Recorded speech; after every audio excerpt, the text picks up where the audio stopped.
change the audio. We'll get this right. We did it. So what do you guys First try. That's It's the okay. video. It's fine. First try of the video. First debut of the lovely video. I think it's awesome. And I'm super excited. So, one really, really important thing. I told you that I would forget something, and I didn't lie, which is that Mission successful. we are doing some giveaways tonight. So definitely stick around and check it out, because we are giving away tonight in honor of our debut premiere. Two things. We are giving away the amazing Arcane Spectacles mix and match dice vault of your choice, so we'll let you guys pick your favorite colors there, as well as a Starfinder beginner box PDF from the lovely Paizo themselves. So definitely stick around and find out when we're gonna do that. That's all I have, so I'm gonna, for once, just shut up and let Waffles take it away. Oh, thank God.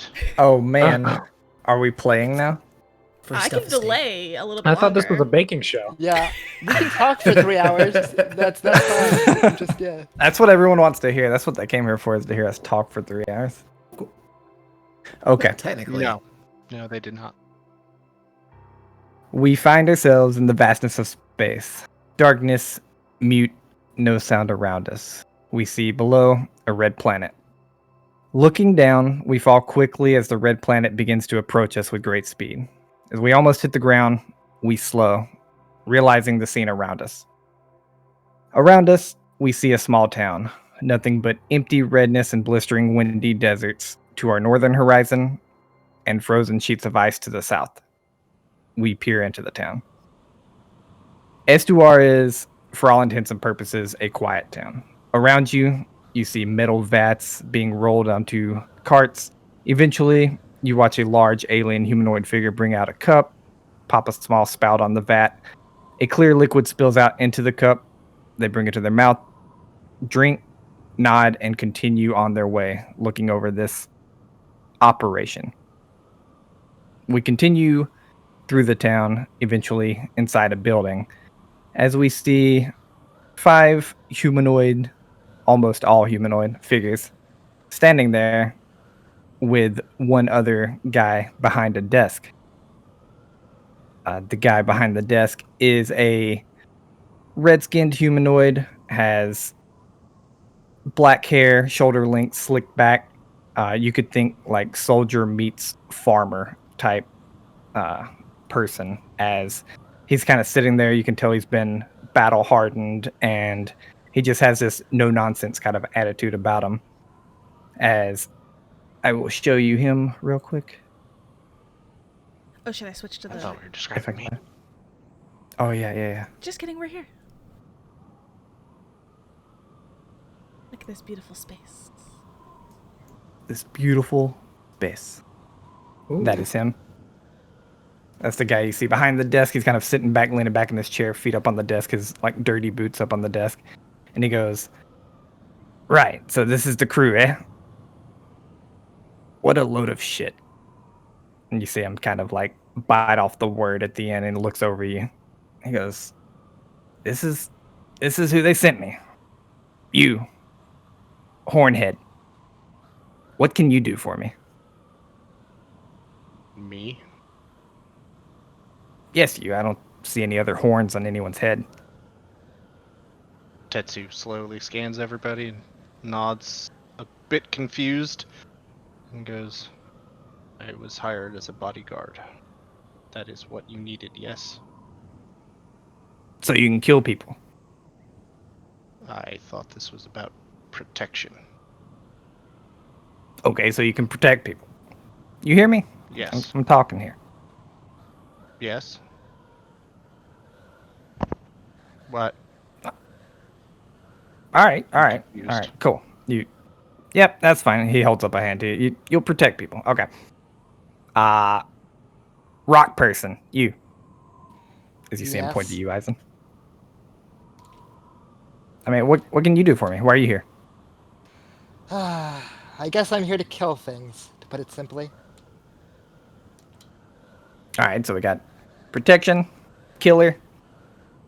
What about you, girl? Oh, well, I have some connections with diplomats, and I do know how to, handle myself around them. I figured I'd be a good,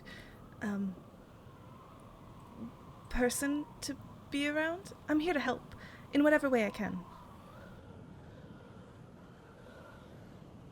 So, you bring absolutely nothing. All right. No, listen, and it's not like that. I can do all sorts of things, and I'm a good distraction in a pinch as well. you see him kind of like look over you for a second. All right. Yeah, I could see you getting a little distracting. We have a gray. What about you, boy? Well, I can keep your ship running. I can make it stop running. If you got some fancy armor, I might be able to help you out with that. But, I keep my distance. I keep things working. Got it? Yeah, I mean, you guys have to trek over there. You're on a ship, so yeah, we'll definitely need someone to keep things working. You're probably the most useful here so far. That's You what see I've him been kind of told. scan up. He nods. You see him kind of scan over, and he goes, "Do I even want to know? Jellyfish thing, you." Well, that is certainly not the worst name I've been called, but to put it frankly, I can do whatever you need me to do. And, well, no hush, no tell, doctor-patient confidentiality, and the like. Okay. Yeah, you probably need a doctor, especially with girl not being useful. Okay. Listen here, I don't know where this attitude is coming from. Did you wake up on the wrong side of the bed today? No, I just continuously get sent really crappy crews, and I see 5 more. She just huffs. It's fine though. He kind of like waves a hand and finally brings his dirty boots off his desk. Goes, I don't lose any money if you fail. About that time, you hear a female voice coming from the back. No, Mets. But if my life is not kept safe, neither will yours be. And you see this beautiful young adult female Lashunta. Think like Gamora from Guardians in the Galaxy. She's kind of light green skinned. She has these very bright freckles on her face. They look like they're almost shining. And you see the side of her head shaven while everything else is pulled back into a ponytail. And I will show her real quick. I don't have a picture of her, so I'm just gonna make her token big. Oh gosh. Whoa, intense. Intense. You said Gamora, but I'm thinking Mantis. Well, that's just Lashunta's. Yeah, much more. Remember, Yeah. I was Go about to say Mantis. she has the Lashunta. She's like she is Gamora in Gamora Lashunta if form. she were Mantis' Mantis. race. Yeah. That's true. But you see her kind of walking in, and she says that to him, and you see him kind of clear his throat, finally stands up, giving her a little bit more respect than he's given you, and he goes, Nena. Good. Each of you understands this. He kind of brings his hand out to motion towards her. Success for Nena to be protected at all costs. The mission from the Society, which is why I assume you're here, is for Nena to be brought to Leovara, specifically the Silver Drake within the Roselight settlement. Do any of you know anything about Leovara, Roselight? And then each of you can make culture checks. Oh no. Oh joy! At least I have at Well- least one in this. That would be a 6 for Tetsu.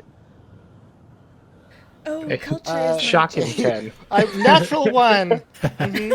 Off to a yeah, good that- start. We're off to a great start. A 13 for Moat. I will say that Zeha, like when she walks up, she'll take a step forward and she will gesture politely. Whether I don't know if it's a full on like curtsy or whatever, but she'll like bow her head slightly as she enters the room. And I rolled a 25 on my culture check, so I want to show off. Chill Okay. out. You D26. DC 29. Oh, damn it. No, you see as you step up, you finally all take in kind of what Ninal is wearing. She's she's somewhere in between very fancy dinner party and dangerous mission. So think like a Black Widow kind of outfit. She's got like some tight leather on, but it's also like a fancier, more done up leather. Probably easy to move in, that kind of stuff. And as you step up Zeha, you guys all kind of take this in, and you know that you know a couple of things about Leovara. One, it's a planet. It's a gas planet. It's like a gas giant.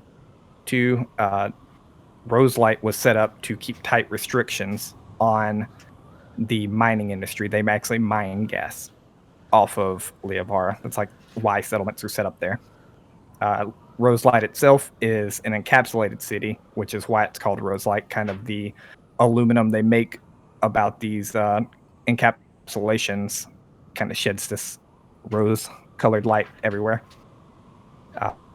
You also know that it being encapsulated probably feels much like a space station. Everything there is likely recycled, meaning air, water, all of that good stuff. And I'll say with your 25 culture check, you also know that the Silver Drake is run by the Aspis Consortium, who is an illegal kind of, what's the word I'm looking for? My brain keeps going to contraband. It's definitely not contraband. They're an illegal like corporation basically that is allowed to be within the Pact Worlds. So it's like obviously illegal, like everybody knows about it. Of the Aspis Consortium, yes. That doesn't mean the Silver Drake is illegal. Just the Aspis Consortium is known to be illegal, but they have signed the pact and they are part of it. Okay, so I will just simply raise my eyebrow and say, "Oh, the Aspis Consortium. Yes, I do know a little bit about it." And I give this like look towards the dude that was being mean earlier. Like, told you I know things. And Tetsu will kind of nod at the mention of Aspis Consortium a little bit and says, "They are unpleasant." The mask on Moat's face, one eyebrow raises as they look around and just observe the interactions between people, the clear indignation towards Mets from Zeha. Yeah. All right, so I guess you can be a little useful. Cool. And you kind of like admitting that you have something to offer, chagrined as he does. He kind of looks you over and he goes, the contact you'll meet there is an android named Mav. He'll meet you at the front desk of the Silver Drake. We don't really trust the Aspim that much, so you got to keep eyes on Nenal no matter what. And at this point, she speaks up. She's like, "What's up, Tetsu?" He says she will be protected. Yeah. And at this point, she kind of speaks up and almost nods a thanks to you, Tetsu, and says, "Yes, I don't imagine that they will allow you back into the meeting with me, but whether you have to have eyes on me secretly or force your way into the meeting, she kind of makes eye contact with Mitz and says, we don't fully trust what they're doing here." So this is it the entirety of just a meeting that needs to occur in which we'll bring you back after that? Yes, you will likely be bringing me back to Absalom Station or wherever the Starfinder Society wants you to meet, whatever base they want you to be running out of if you're accepted. If not, you'll be told to go elsewhere. She, stands up a little bit straighter at that point, says, "Lovely, well, I'm sure we can discuss along the way, but any information you have on your concerns will help us." And she kind of like looks around at the others as well, like kind of fully taking in everybody's specialties for a moment. It'll make our jobs easier. Yeah, sure. I mean, as you know, you're meeting with me in the Infinity Core here. You're literally in this like small dusty office, but he's presenting it as if it's the grandest cuisine or the grandest like banquet you've ever seen or something. He's like, I mean, we're here, we're partnered with the society. We're gonna provide you the urban cruiser. There's a little Yosoki out there he's gonna take you to the spaceship that the Starfinder Society is supplying you with. It's probably about an hour east from here. I mean, we work both sides, the Aspis Consortium and the Starfinder Society. Starfinder Society knows it, so I mean, if you want to go tell me, go for it. But like, we're spying on them for the Starfinder Society. Very We don't. subtle. I really don't care what you do. Yeah, I mean, she does though. She asked. Well, to be fair, I was talking to Ninal, but you can continue talking if you wish. Oh well, my bad, madam. And he kind of steps back and presents himself to Ninon. Ninal steps forward and, what do you wish to know? I think I speak for all of us when I simply wish to understand your concerns with the Aspis Consortium, or specifically this meeting. I mean, I do understand the Aspis Consortium's type, but if you have concerns over this specific meeting, perhaps we should know the context of it. Yes, the Starfinder Society placed a kind of tax on the mining industry that the Aspis Consortium, the Silver Drake, is running out of Liavara. They are allowed to do it. The Aspis Consortium didn't seem to take kindly to it and asked for a meeting with a diplomat. We've had this happen before, and I would say approximately half of the time the diplomat gets taken hostage for negotiation. Oh. I'm beginning to understand the depth of this situation and why we are here. Why When are they've we taken going? your people hostage in the past, do they like to send your head back in a box, or do they ransom you? They haven't killed anyone yet. They know they would be removed from Liavara if they did that, but it's more of a fine dance. As if they take someone hostage, they get to play at it. They get to make someone like me, who has higher family ties, feel uncomfortable, and the Starfinder Society doesn't like that if my father feels uncomfortable. Therefore, they get me out of there however they need to, whatever deal they need to make, usually.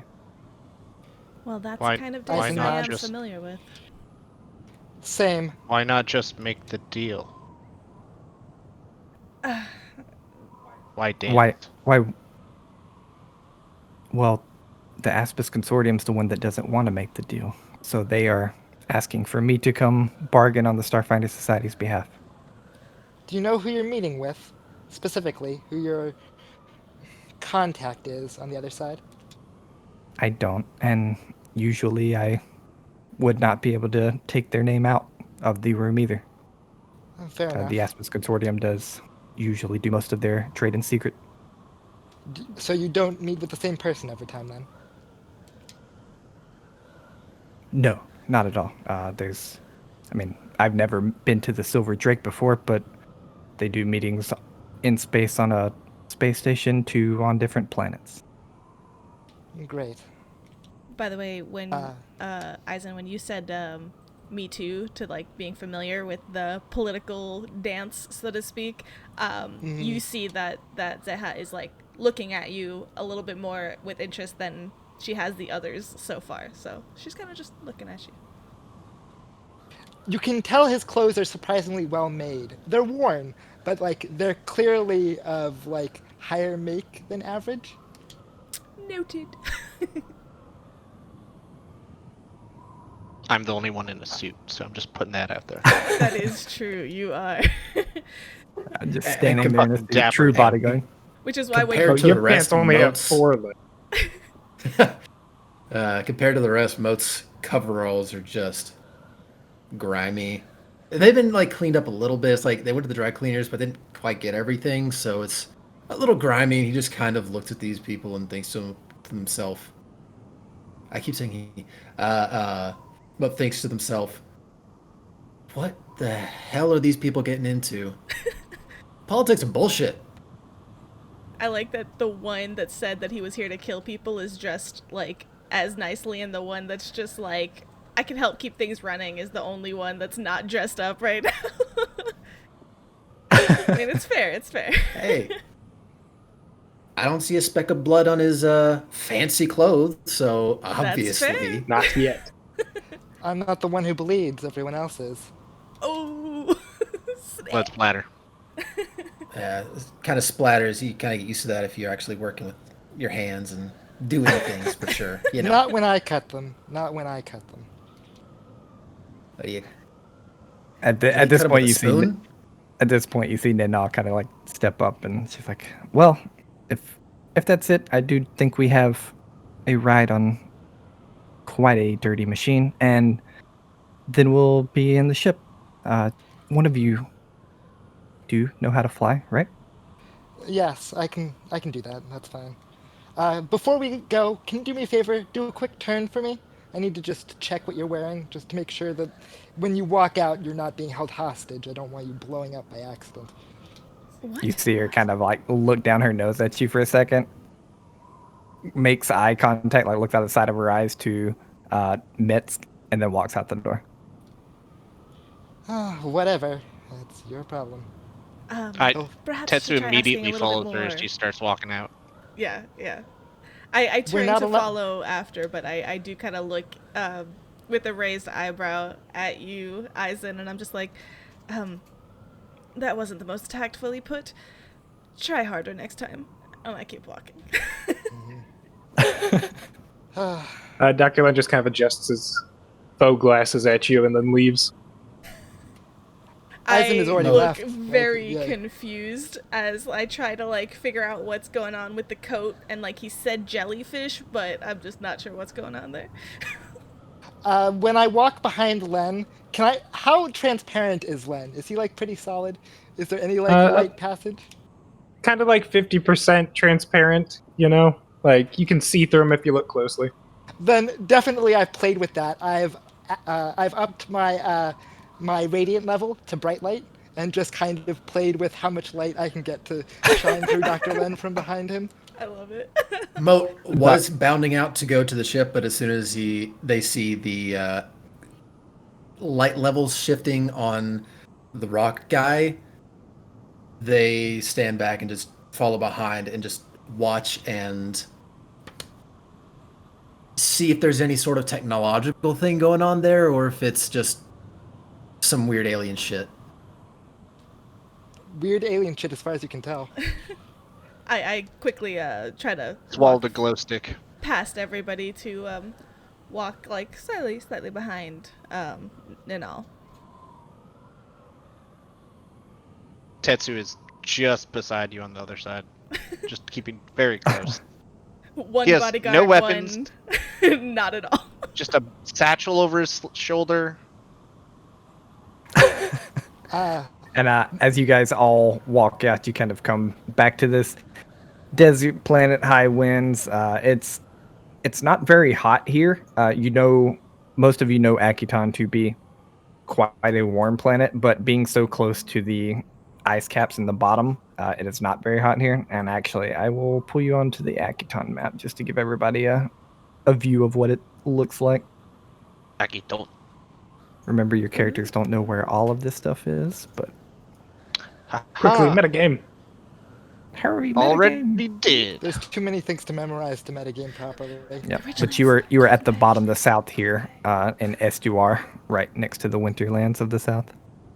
Let me bring that up so everybody And we're can going see an hour it. outside of town. Oh, okay. Yep. Because I and guess because you of were- how dusty it is, they don't need to worry about because it's protected. They don't need to worry about heat or anything. And you were told you're going an hour outside of town. You assume you're going like here. Basically, I'm drawing with a little arrow. This is like 0.2 days. Okay. Okay. So it's quite a Neat. trip.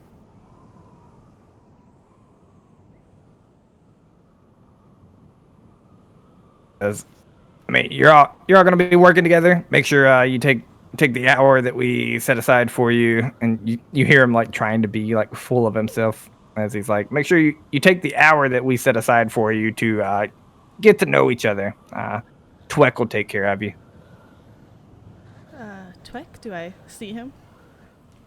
Yeah, and then right outside, you literally see it's quite a small, at least for 6 people. It's a large vehicle, but small for 6 people to fit in. Vehicle with, it looks almost like a modern day wagon. It's kind of one of those military cruisers where it has one front seat, and then the back is just kind of a cutout rectangle where everyone's gonna sit. Classy. And in the front seat, you see this Yosoki, kind of gray-brown haired Yosoki. Think like Clint Eastwood into a Yosoki style. Just as grumpy. Grayish. I need somebody to draw Yeah, that. he's got this permanent like scowl on his face almost. He kind of peers back with red eyes as he hears his name a little bit through the building door. He's got these like pink ears like most Yosokis, but you see him kind of cut in places. And you see that he just get up in what looks to be very similar to moat clothes, kind of these heavy mechanic clothes. He has some heavy gloves on his hand, and as he does turn back, you see this kind of furrowed brow line on his forehead that you imagine it's like reminiscent of smile lines, except he's just kept that look on his face so long that it's kind of permanently plastered there. What was his Scowl name? lines. Twek. Twek. I thought that got was it. the name of the wagon for a minute. No. So Tweck is coming That's Twack. on the journey. Tweck and Tweck. Quack. That's Twek and Twack. We got a bunch of clicky clack. Come on. We speak. Let's get on only in- Twack. We gotta start our Twack. We got to start our Twek over the Twacklands. Let's go. Don't make sure you not to leave any Twecks in the sand. Okay. Goodness gracious. Dear God. On that note, wait. So Tweck is coming with us on the journey, though, right? Like he's there. He's driving you to the ship thus far. Oh, okay. So Eisen's not driving this; he's driving the ship. The ship, yeah. And she asked if anyone could pilot. Okay. Technically, it's the same skill for both, so I could. Yeah, I was about to say, in Starfinder, it's the same skill, but she definitely, like, she said the word pilot, she was definitely like, the ship. One of you can fly, right? Yeah, that's what I Not the assumed. junk wagon. I'm gonna have to step aside, Tweck. I got. I I'm assume the one of pilot. you can drive over the vast emptiness of a desert. I mean, crash. there's a lot of traffic, We so followed her. it's more dangerous than you think. The dust bunnies, they're just crazy and. Okay, I'm done. They're actually mess with they're dust like bunnies. they're 20 feet tall dust bunnies. They're like Rush giant hour, crush just you like like a 20 tin of can. them down the line. Oh, good golly. Oh, They usually like But steel yeah, cables. you guys are presented with this kind of this urban cruiser of a vehicle. You assume that the back is meant for you as you kind of look to the Yosoki in the front, and he's like, well, come on, get in. Tetsu climbs on in. Ninal, do you want to take the front seat? It seems to be the most comfortable. There is one front seat, and he's in it. It's kind of, Oh, it's the driver's seat. Okay. yeah. Never mind. So we Mo can't does sit on a- Tweck's lap, or I mean, Moat might be able to. I can. I mean, they're, Moat does they're- a quick look around of the ship, gives a little tongue, and tries to just assess the condition real quick, make sure this thing is, not going to fall apart. It's not too much of a rust bucket. It is. Give me a engineering check real quick. Can I help him? Is there a help mechanic for this? There is, and I don't know it. I assume if you make the DC, you help.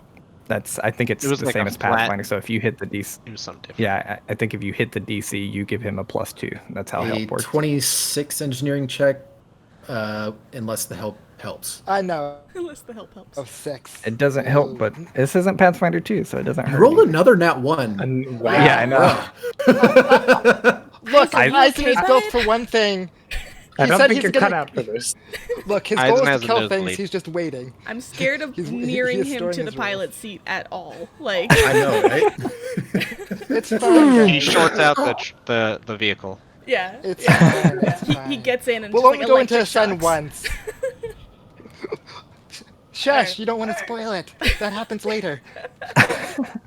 But Moat, with your engineering check, you're kind of walking around, like just hitting on it, kicking on it, kind of feeling it, feeling the rumble of this wheeled vehicle, this urban cruiser, and it catches you as almost nostalgic, as you can tell that this thing shouldn't be running, but the amount of love that this Yosoki has put into it is keeping it on its wheels. He gets it. They get in the back and just say out, "Well, Tweck, you got a fine thing here. What's her name?" Twack. Twack. Her name's Twack, and she makes Quackmobile. Twix across the land. No, he looks back at you, just eyebrows kind of furrowed. She ain't got a name. She gets me where I'm going, and that's all I care about. You getting in? Oh, I'm in. Fair enough. Alright. Dr. Len kind of like climbs in using one hand, using the other to keep his hat from blowing away in the wind, kind of cursing under his breath at how damn dry it is. Oh my god. I now just there's no water imagine here. I just imagine a jellyfish, like one of the, those old like Walmart sticky things that had 8 arms that you could just like throw, and they just Yeah. like they walk down the wall. They were just like, Yes. For some reason, I'm imagining like the car thing, like the wavy hand thing, that like the yeah. two people that just like. Oh yeah, okay. Yep. something between Jiggling both of about. those is Dr. Lin for sure. As they're all getting in, Tetsu's taking out like a med kit, and just you see him like looking into his hand at like this faintly glowing image, as he seems to be looking at it, looking intently at one person, going into his med kit to like rummage around and like set some things aside. Looks at the next person, kind of does the same, like down the list, and you can kind of see him organizing this like medical kit he's got set up. Okay. What do you mean? Dr. Like, Len looking at like an seems to image? be Like there seems to be something in his hand, like glowing, like it looks like a hollow screen of some sort. Okay. Gotcha. as you're like going through your med kit, Dr. Len's just kind of looking at you doing it, but you can't really make out an expression or anything. Just The big. Dr. Len probably could tell what he's doing after the first couple. A couple of like one little pile seems to be perfect for a gray. Another pile seems to be perfect for whatever Eisen is.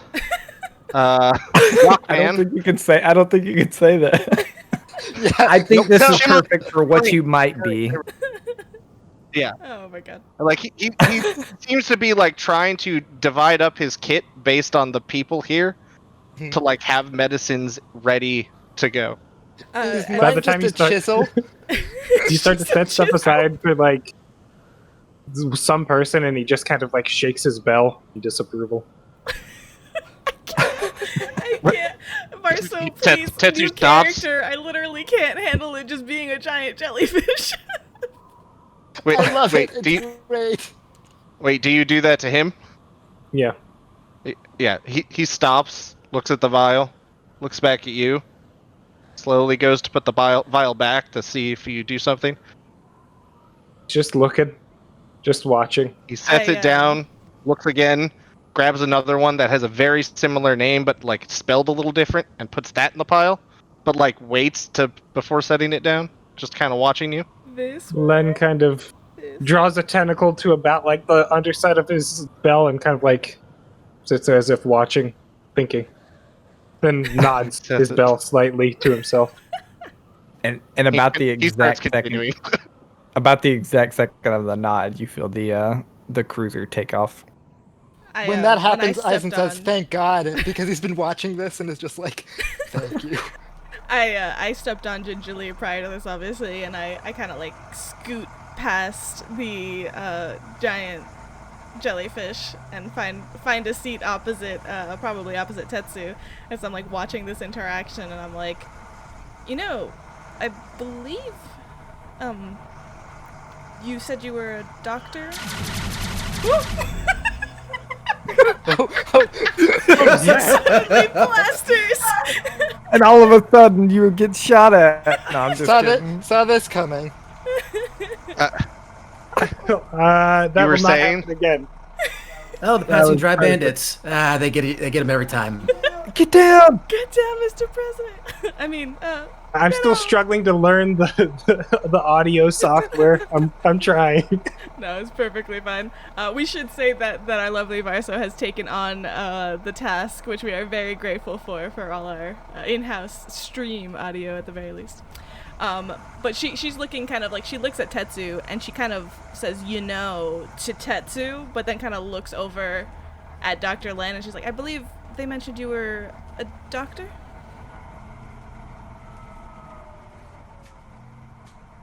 Yes, that is correct. Or was at one point. Oh, you're no longer a doctor? Licensed, that is. Depends who you speak to, I suppose, but yes, I am a doctor, to put it simply. Oh, good. We're with a quack. She laughs openly at this. Vel just shifts to you, and in blank, judgmental staring. We did know Equally judgmental stare back. There's just a glowing rock man who is equally judgmental. Tetsu just looks up at. Yeah, Tetsu just looks up and says, "In case he is hurt, I can also help. We are protecting. We want to be sure." Well, I won't say no to. Oh, I suppose whatever you have there could serve its purpose. Yes, well. So an hour of this, man, you think they could make the seats slightly more comfortable? What do you mean more comfortable? Oh, nothing. This vehicle is lovely. Are you paying? Did they not pay on our behalf? There's no pay. That's why they're not comfortable, girl. Your glutes need to toughen up just a little bit there, hun. Yes, well. She just looks very uncomfortable and like shamed back into her silence. This mean if we would pay, he would like bring out the pillows. I think Eisen will like look over and then be like, if you want to squish your seat, you could always take Dr. Len's. What? And he pokes Dr. Len in the side and he ripples slightly. If you could refrain touching me, that would be appreciated. We'll be together for the next while, if I'm to understand. Yeah. Mm-hmm. Listen, can I at least know your names? Tetsu takes off his. Jellyfish. I am unless you Tetsu. didn't- Oh, Tetsu. Okay. Pleasure. Should I call you Jellyfish? You should call me. Well, I'm Dr. Len Azaf Zen, but Dr. Len suffices. Assuming you won't remember that. I can certainly endeavor to, but, Dr. Len. And, what about you? And she looks over at Eisen. Eisen. Just Eisen for now. And he'll lower his light level back to dim so that he's not blinding everyone actively in the car. You know when like it's dark out and the passenger opens up like the light in the back seat and the driver's like, ah! Exactly. The driver crashes. Hey, Wait, so can you turn fully that off back control there. how much light you're giving off, or like? Yes, I can. Interesting. And I can't turn it off. That is one thing. I can't go completely off. So whoever bunks Always with me glowing. is gonna have a night light. Oh wow, so no sneaking in the dark. Gotcha. Yeah. She looks over at the little one that is left and she'll be like, what about you, little one? Little one? Do I look that little to you? And the faceplate that he's wearing switches to red coloring and a frown and a big exaggerated eyebrows in angry mode. She like does take a slight lean back when your faceplate shifts so drastically, but she's just like, Yes, you are smaller than I am. I meant no offense. Wow, people usually backtrack harder than that. Anyway, no, don't worry about it. You can call me Moat. The faceplate shifts back to the normal blue eyes and general smile, and they just look up and just say, "Yeah, well, it's fun to mess with people, but yeah, you didn't backtrack as hard as I thought you would, so good on you." And for a second, when the faceplate switches, we watch as the camera kind of pans out from this faceplate and out deeper into space. It zooms an enormous distance away, eventually arising to a moon. We see a gray picking through a junk pile with an older dwarven male with gray hair and a long beard, and a set of tongs for his left hand. During this picking, a group of 3 long, 8-foot-tall, spindly, pale humanoids with pitch-black eyes walk up to the gray and their friend. One of them, a large blaster at their side, walks up and says, "You, Gray.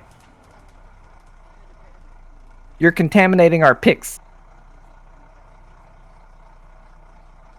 The gray turns and indignantly stands and takes a look at these strangers, and unheard to everybody else, but to the one that spoke, a voice enters their mind.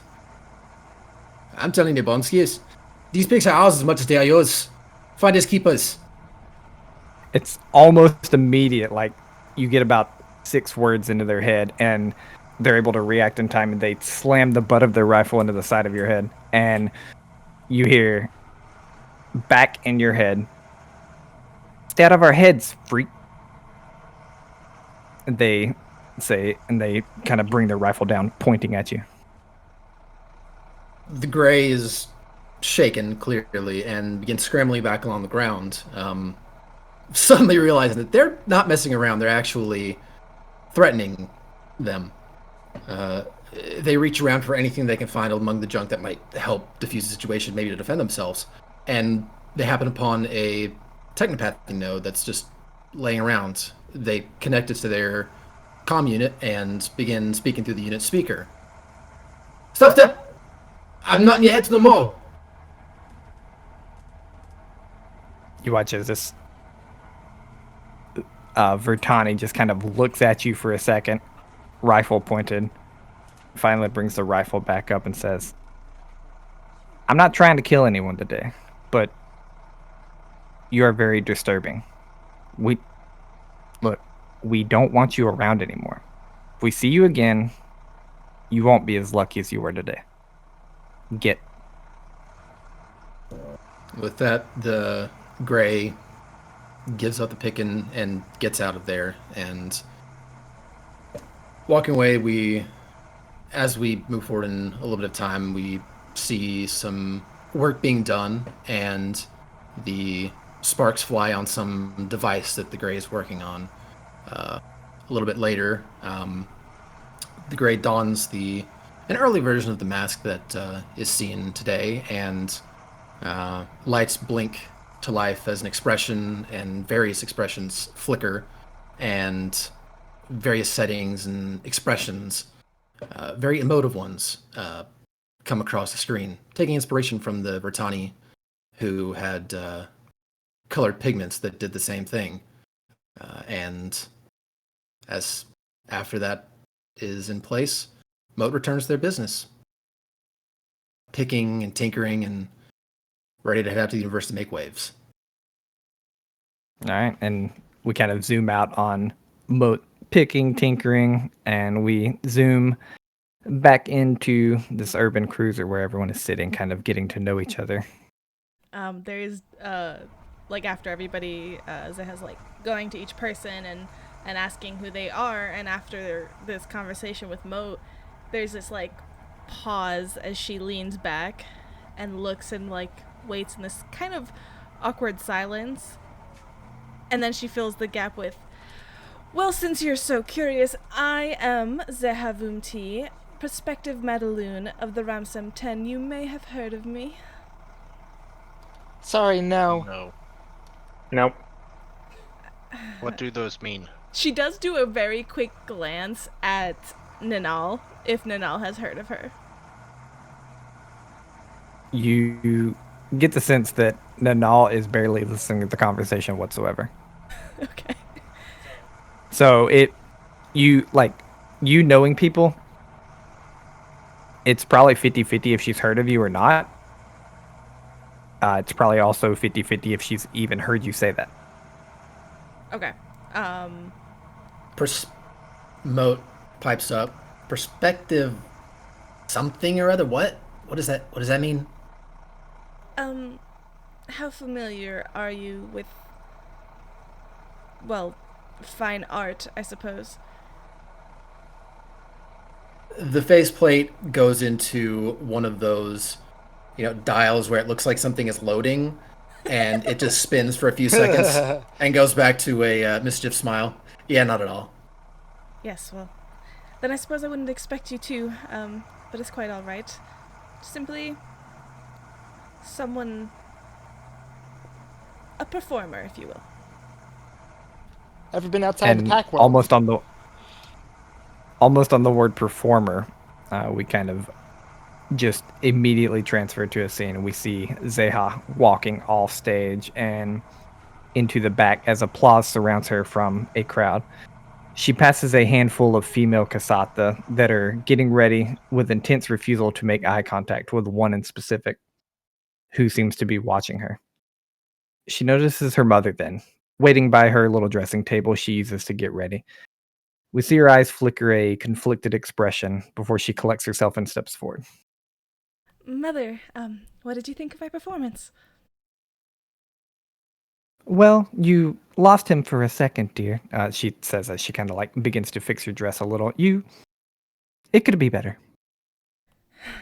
And I kind of turn away from the touching of my clothes and go and sit down at the dressing table, and I'm like, Mother, one day you could just say you did great and leave it at that. Right. Anyways, after this you will be going on your tempering, right? Yes, of course. I'm very excited.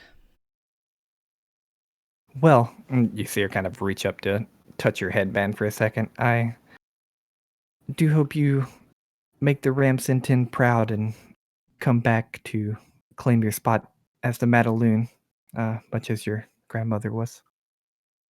I do intend to. I always try my best, Mother. Right. Well, on your tempering, and you see her kind of reach out her hand as she kind of lowers her bottom, and for the audience, Kasatha have 4 arms, so she lowers her bottom right arm with a kind of data pad towards you. Is this my mission? Yes, this is the mission that we would all like you to do on your tempering. Do not share it with anyone. No, of course not. Should I read it now? And she kind of looks. Absolutely not. You will make us so proud. She gets quite loud, and you can hear you just likely tense just at the loudness that she gets, because you know that everyone backstage hears it. So proud as she kind of rubs her shoulders and walks away. And as she walks away, we see Zeha's eyes flicker to the girl from before, the one that she was ignoring purposely. Seeing the girl also looking her way, Zeha composes herself quickly and raises an eyebrow to her. Do you have something to say, d'Air Ma? No. Enjoy your tempering, prospective Madaloon. Don't worry. I'll hold down the fort while you're gone. And I go to retort as the stage call happens. Yep. Yeah, and as you go to retort, we hear kind of a stage call for her to go out with a group, since you were the only one that really had a solo that night. And as the camera is kind of watching them go out, it zooms back into Zeha saying the word performer. I should hope that all of you one day would have the honor of seeing me perform. You're No sarcasm a in that. performer. Yes, a performer. He kind of Why looks are about you at everybody. bodyguarding? Took the words out of my mouth. I have other talents as well. It is an art form, and art can be applied in many unique ways. And she gives you this, like, you don't even know, like, pitying, almost, just very looking down at you at that point. That's Tetsu what looks most back with a artists look tend that to say. says he very much does not know. Does she have any guns on her? She does. She has 2 guns on her, strapped Okay. to each thigh, but it's you kind of see it probably under only, you might have seen the outline earlier, but she's wearing this sort of, like, cloaky thing that flows over and, like, has a nice little collar, so it does open up on one side where you can easily see her able to access the, it strapped to her thigh. And she actually has her mouth covered, right? Very COVID. Yes, she's very COVID safe.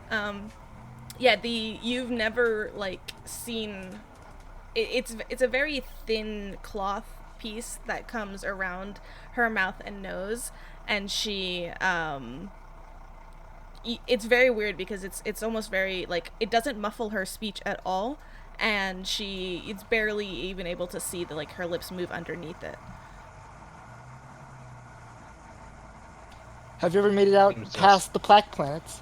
The Pact planets, sorry. No, actually, this is my first foray, if you will. Well, that explains it. Excuse me?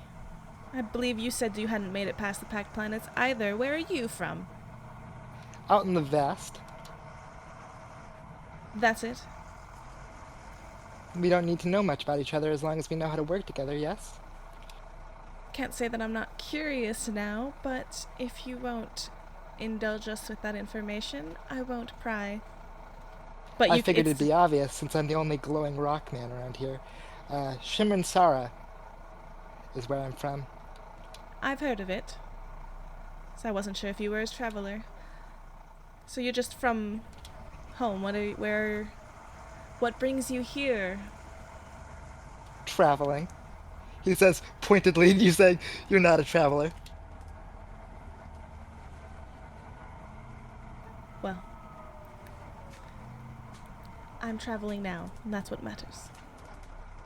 I can see that. And about this time in the conversation, everyone's just kind of listening to Aizen and Zeha go back and forth, and you hear Twit go, hold on! And almost immediately, you I feel immediately- and hear... Good. Oh, I was gonna say I immediately push like Nehal like back to like kind of brace her as I assume we're about to hit a pothole. Okay. Big one. For sure. And you feel and hear the urban cruiser hit something, and we'll take a break, and hopefully Syrup can get us started on this first giveaway. Ooh, Giveaway. yes. Ooh, giveaway Ooh, now. Let's go. What's this? Okay. Give it away, give it away, give it away now. Let's do this. both. What we shall do is we will go on a very brief break. As we do so, and give me just a split second here to get this set up, but we will announce the giveaway keyword in which you will type in chat one time. To start us off, we are going to raffle off the Pathfinder, it's not Pathfinder, it's Paizo. Paizo Starfinder Beginner Box PDF. That'll be our first thing tonight that we're going to give out. So let me get that set up real quick, and I'll give you guys the word, but talk amongst yourselves for a second. Yeah, for anyone that hasn't heard it yet, would everyone give a quick, just like visual description of what your character kind of presents as? We'll start with, I'll be going down, what's that? Counterclockwise, perfect. I'll be going counterclockwise as on the stream. Tetsu. Tetsu is a he, him, big android, Kanobo. Okay, so like what like skin color? What clothes do they usually wear? That Full kind of thing. description. Sorry. Basically, reddish, purplish skin, black horn, slick back, black hair, muscular looking build, very tall, a little over 7 foot. Dresses in, perfectly well kept suit and tie, almost all at all times. Nice shoes to match. He looks very like high end bodyguard type of dress. Yeah. That's Perfect. about it. Yeah. Moat. There we go.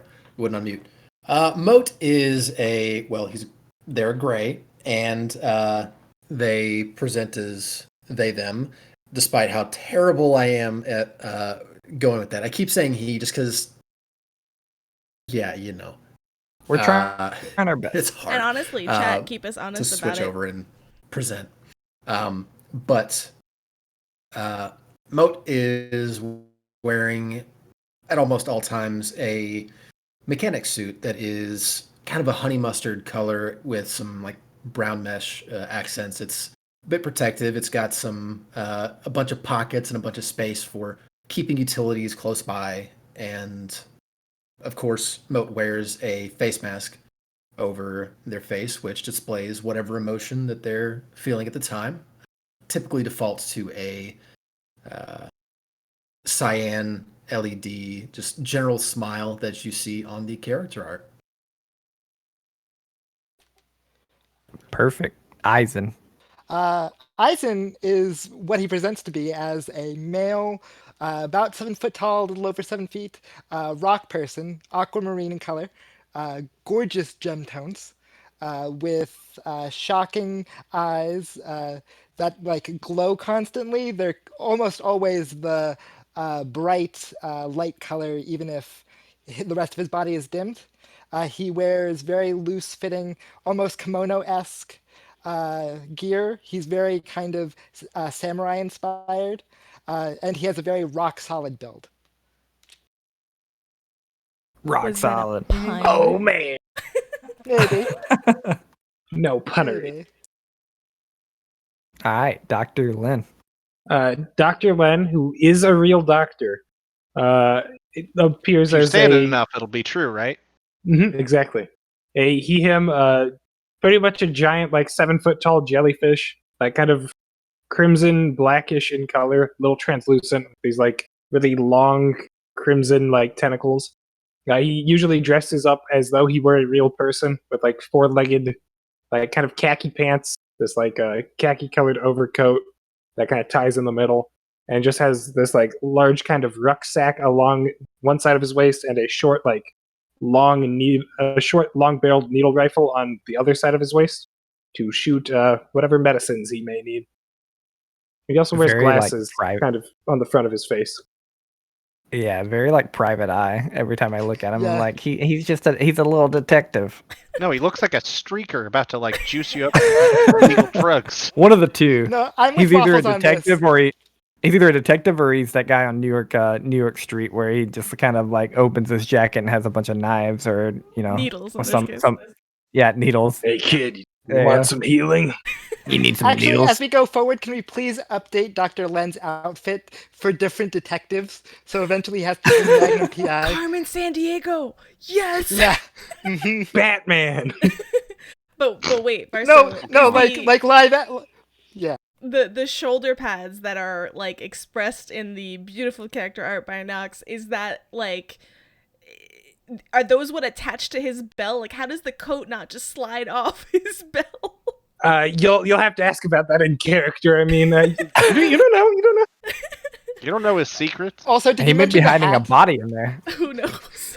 Oh yes, he does have a large floppy brimmed hat to keep the sun off we of said- his. Is it floppy? It looks like a fedora. Yeah, I think I- It's I- like a slightly larger than a fedora. It's not like Okay. it's not like a sun hat, but We're gonna have to Kinda buy you. We're buying you something similar, and you have to wear it to every stream. Yeah. hmm Like you just have to. You're the only one with that. Yeah. that's a That's very good idea. Um. All right. And then Seha. Okay, so Zeha Vumti is a tall Kasatha. So Kasathas have very elongated like skull heads, and she wears a sort of golden band on top of it, and she's dressed like always just on point and beautiful. She has a nice draping cloak of sorts, which you'll also see in the character art.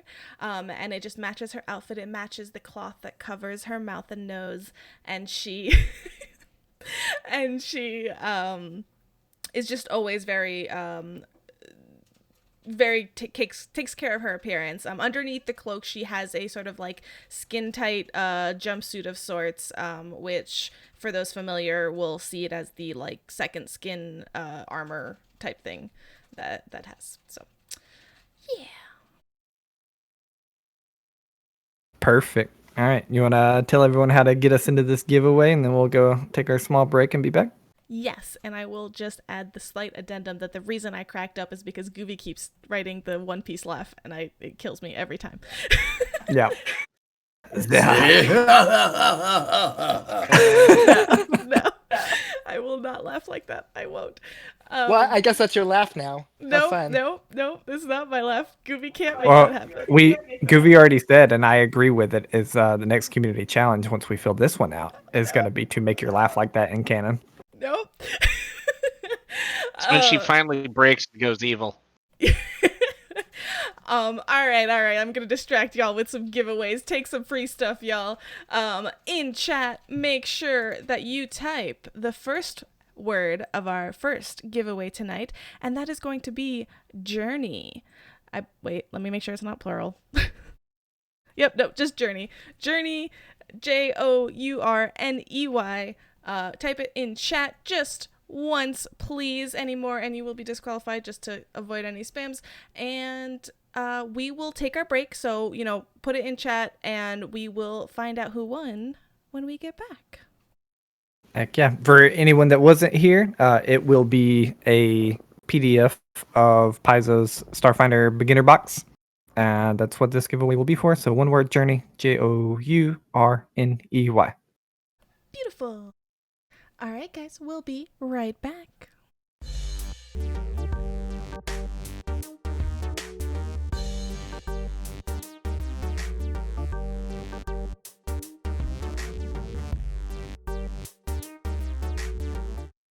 And we're back.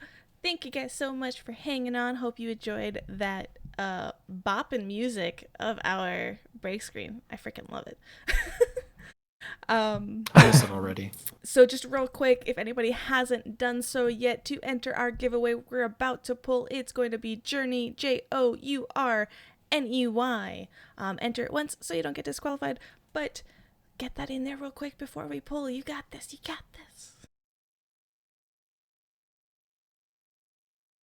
Huh? You got this.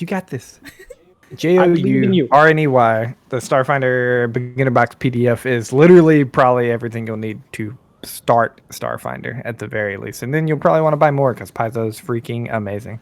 Hell yeah. And 'Tis true. Cannot lie. cannot lie. Paizo rocks.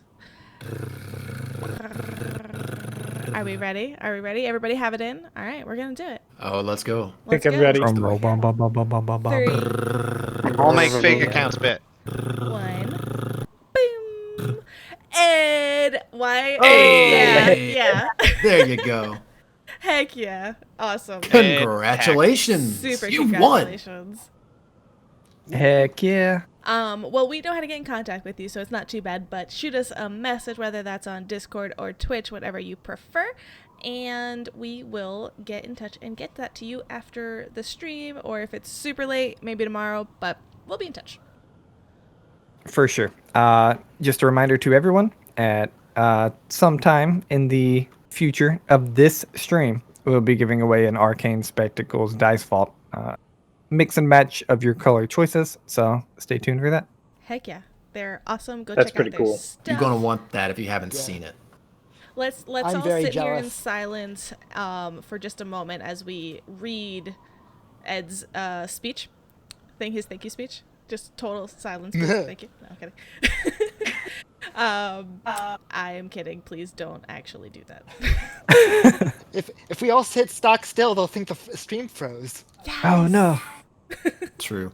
Everybody strike a really awkward confuse them. pose. That's just Varso's face. Leave him alone. That's true. That's true. I'm sorry, Varso. Stop it.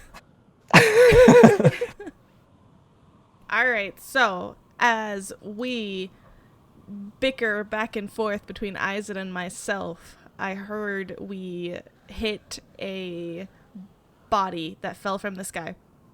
Guaranteed. Yep, just fell out of a spaceship from the sky, landed on your engine. The car flipped over 6 times.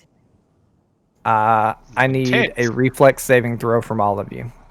Every part of that's a lie except for the reflex saving throw. Please give me a reflex. Okay. Oh, no. Okay. I was just like, oh dear. I was like, I didn't call for roll. Oh, crap. I was like, Hey, 15's not bad. Because I'm kind of like oh my dear God. another one. Roll 20. All Fix his right. count, please. Yo. All right, roll 20. Work with me here, please. Let me just kill a thing. Eisen's third nat one tonight on the roll 20 rollers. Waffle. He's just my saving it all for Waffles. combat, apparently.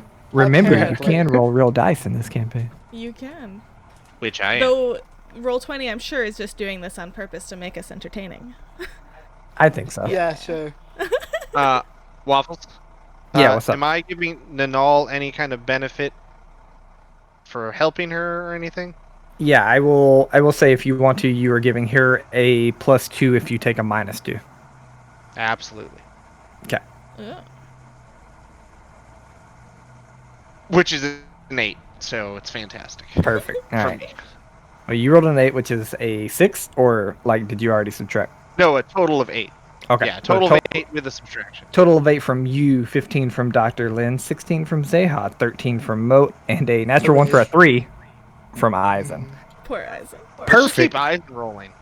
As you watch everyone succeed except for Tetsu and Eisen, you watch this urban cruiser just crashes into something, begins to spin out a little bit. You watch Tetsu is able to throw Neha down onto the ground as he goes flying out, and Eisen goes flying out. Did you? They both kind of roll onto the desert ground. What's up? Did you just mix Nanal and my names together to make Neha? Is that what I said? Yeah. Yeah. Perfect. I'm I'm safe. I saved 2 people. He's able to throw Nenal down onto the floor of the urban cruiser as him and Eisen go flying out. They go rolling onto the desert ground. And as we watch Eisen go rolling onto the desert ground, we see him laying there horizontal. And his body shifts for a second. And then we see a injured Eisen, eyes closed, lying on a hospital bed. We see cracks spiraling up his left arm from hand to shoulder through his rocky body. Outside one of the small circular windows, we see what looks to be a dark blue sky with lightning strikes dancing about, a dull and low thunderous roar ever present. Beside Eisen sits a female Shimmerine, a little smaller in stature but muscular and warrior-like nonetheless. Her piercing blue eyes on Eisen as he lays there unconscious. A minute passes, and then we see Eisen's eyes begin to open. We see the female react in a worried way, almost jumping at his first movement. No, don't move yet, she says, watching him and beginning to stand up, look around. Doc, he's awake. Where is everyone? All right. She kind of places a hand on like your shoulder to keep you from moving. Everyone's fine. You got me out of the way. We were doing good until the sky, the lightning. I'm sorry, Kari. I acted as fast as I could. You were fine. You were fine. Look, stop moving. And about this time, the doctor comes in. Another Shimmerine, a little older in stature, but quite hardened in his years. His gait seems trained, that of a military personnel, possibly. Behind him, a well-dressed shimmering, haughty in nature, in purple robes to signify her government ranking, carries a data pad in her hands.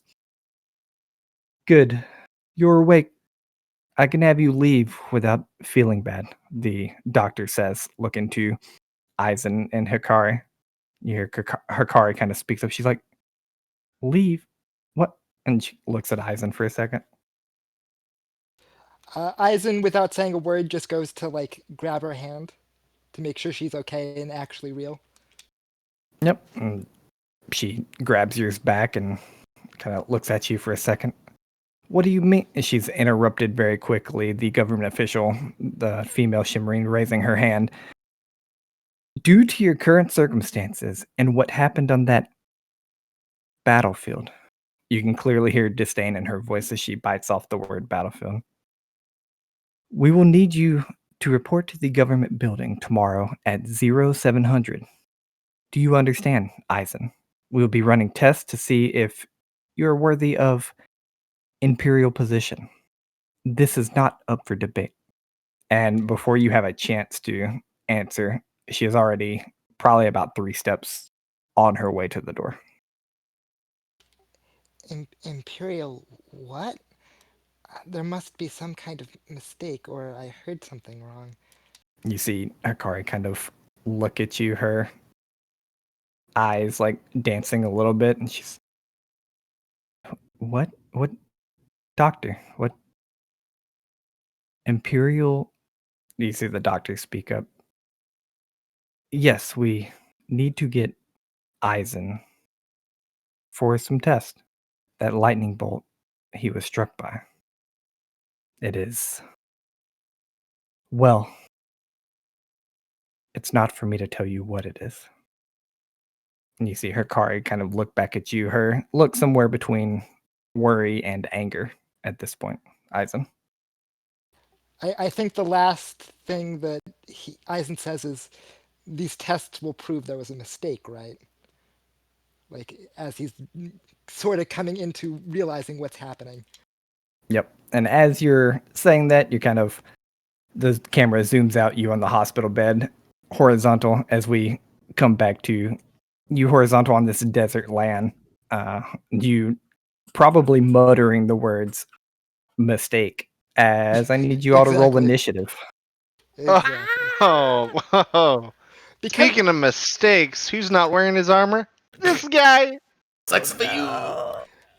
because I Perfect. rolled Oh, a natural man. 1, should I roll with disadvantage or something? Yes, actually, the 2 that failed the reflex save, I need you to roll initiative at disadvantage.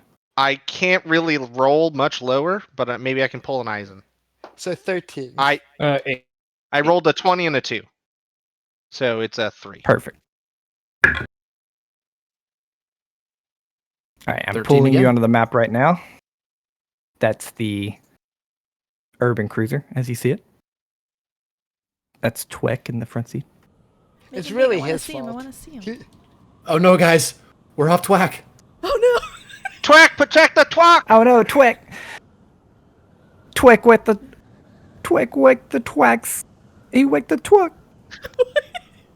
Waffles is struggling with that one. Yeah, I was struggling. Waffles, are you okay, man? No, I'm not. I don't think he is. Wow. I can't ooh-woo enough. Ooh, woo.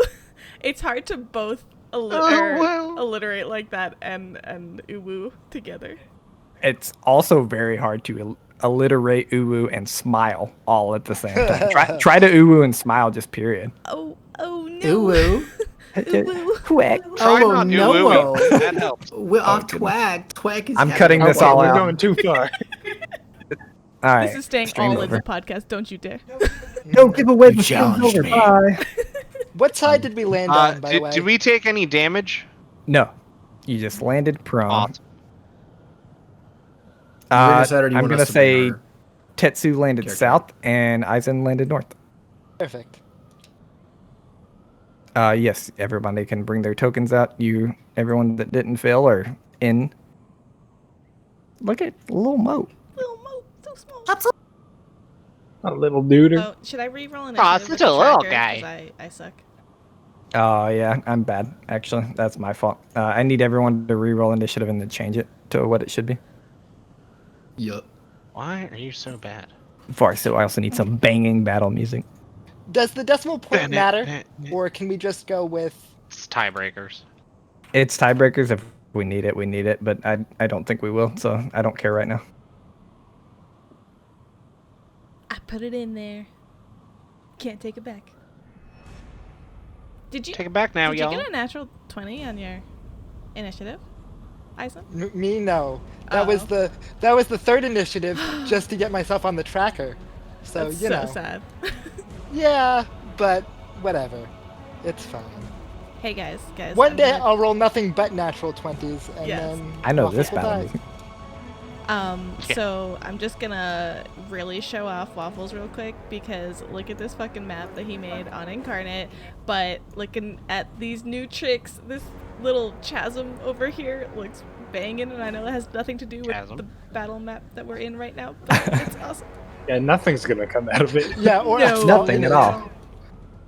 I'm No. going to punt Eisen into there. You're gonna try, I'm and you're ready. gonna miss. This is Sparta. Yeet. Yeah, Waffles, All right. you should have given us the opportunity. Perfect. Are you ready? Is everybody ready? Are we good? Yes. Heck yeah. Yeah. Okay. Let's go. As I need Eisen and Tetsu to check prone on your character sheets. Ooh. It's Okay, I alphabetical, will. damn it. Where is it? It is. You guys are prone. That will add it to your character sheets. Thanks, Roll20, for the amazing Starfinder character sheets that updates your conditions live. Hell yeah. Yeah, I forgot this was here. That does help a ton. That helps so much. Actually, is it on there? It's I awesome. Can't see it. Yeah, it's there. Yeah, it's on the left-hand column. Oh yeah, it's like second Yeah. to the last on the left column. There it is. There it is. I had to scroll down. So, what you guys see is this weird little four-legged creature kind of in front of the urban cruiser that he clearly hit. Let me make that bigger. It looks almost like a crab. Oh. A crab with kind of four legs, kind of rocky. Yeah, that's what you see. He hit it. It has taken damage from getting hit. So has the vehicle taken damage. And then we will start with this one as it burrows out of the ground. A very smaller one to the north burrows out of the ground Ew. next to Lil Prone Eisen. Can I just say I love that our two frontliners fell out of the car? Like, great, you get them. We were advancing on the enemy, okay? It was all really, the we did this on plan. I am not trapped down here with Yeah. you. I saved the diplomat. You're welcome. Really, what we did is we just jumped out of the vehicle and Uh-huh. landed poorly. Tactical That's roll. true. That's true. It's a shame Crab Rave is probably copyrighted, but I would love to be playing that right now. Well, this crab burrows out beside Eisen, takes an attack. Eisen does the 8 hit your flat-footed KAC. No way. No. All right. Or sorry, you're prone KAC, I should say. But it seems it doesn't. For anyone who doesn't know Starfinder yet, you have 2 armor classes. You have KAC and EAC. KAC is kinetic armor class. That is like your against slashing damage, against bludgeoning damage, against real bullets kind of thing. EAC is energy armor class. That is against fire damage, against lightning bolt spells, that kind of stuff. For reference, my armor class didn't change when I clicked prone, so I think it adds to your attack. Well, it depends. It didn't change because Huh. it could go up or down. Because if against ranged it goes up, against Okay. melee it goes down. Okay, but it should So be down right now. Right. I don't know what So you that's just need to by, do minus though. 4. Oh, minus 4. Minus oh, then 4. that's still I'm 16, so that no, you're No chance. Okay, so 8 does not hit 16 minus 4, which is 12 KC. You see this crab just kind of like slash down. You're able to roll out of the way while you're muttering the word mistake, and it just slashes right into the red, like kind of desert red ground here. Zeha, it is your turn. Oh, Oh boy. So can I take a really brief moment if we want to just review, like, in combat we talked about the 2 armor classes. Bless you, dog. And do we want to just mention, like, the action economy real quick, just so we all are aware? Sure, yeah. You can take a move action, a swift action, a standard action, and then any kind of free actions, which are usually mental. They're called other actions in Starfinder, but we'll still call them free actions. You can take all of those in one turn, or you can forego some of those, like if you forego your move action and stuff, and you take a full round action to attack twice from where you are, or do other stuff. Full round actions allow you to do a lot in one turn, but you don't get to do anything else. Okay. So I am going to just look around, immediately seeing these things. I think I have a clear line of sight on the one on Eisen, so I'm going to pull out my... And you see a moment of hesitation where she's like, which gun do I pull? And she's going to go with her tactical semi-auto pistol as the words of, like, so what use are you, like, flash through her mind quickly. So she'll not go for the mercy, and she'll go for the other one. So is it going to be an action to draw that? I'm pretty sure you can draw as a move action. Perfect. I'm not moving. If you I'll have a just do +1. that. And I'm gonna aim, and I'm gonna attack. Yeah. To clarify what Tetsu was saying, you can draw as part of your move action while you're moving. If you have a +1 BAB, which is base attack bonus, those are usually for fighters and soldiers, you can draw in lieu of your move action, meaning you can't move while you draw a weapon if you don't have a +1. And I'm pretty sure Zeha is, since she is a caster, that she is a 3/4 BAB. Yeah, no, I do not. I'm not a fighter, so nope. But I will use my move action to draw my tactical semi-auto pistol and try to fire. And this is going to be a test on if my attacks are set up correctly on Roll20. And Let's do it. I guess I can do a full attack, can't I? Right now. No. Nope. Oh, because of the movement. I'm sorry. Yep. My bad. Yep. Ooh, that is a 21. That's a natural 20. Natural 20. That's what they're. Yep. Yeah. Natural 20, doubling your damage. You roll 1d6 for your damage. You rolled a 5 and a 1. So you 6 damage to this thing with the natural 20. Oh my god. What did you pull out? Did you pull out your mercy pistol? No, I pulled out my semi-auto pistol, and as it hits like way more on point than she ever realized, you see that she's like, whoa, what just happened? Yeah, you watch Zeha pull out this real pistol, kind of shaking two-handed for a second, and she goes to fire it. She fires it. You watch her hands jump up ridiculously. Not how you should fire a pistol at all. But you watch the bullet go through this thing's head, and it is dead. Get wrecked. Oh. Dang! You just see her looking at the pistol in her hand, meant to do that. Fully calculated. Fully calculated. That's it for me. Or yeah, that's it. Yep. Okay. Yeah, I mean, killing one thing in one shot. I can take that's it right there. The very large crab will stand up. I want to remind people, sorry. I want my players to do this if they want. You can roll checks on these creatures as mental checks once per turn. If you've already succeeded or failed, you can't keep rolling, but it's not a move action. So we're used to Pathfinder 2e. It doesn't take any of your actions to roll a check on creatures. So you can find out basically for free about creatures. Okay. That said, I would like to try to figure out what these are. Okay. Give me a life science check. A 15 life science. Okay. Yeah, with a 15 life science, you know that these things are called, I'm going to call them Kfax, because that sounds way cooler than Kfak. It is Khefak.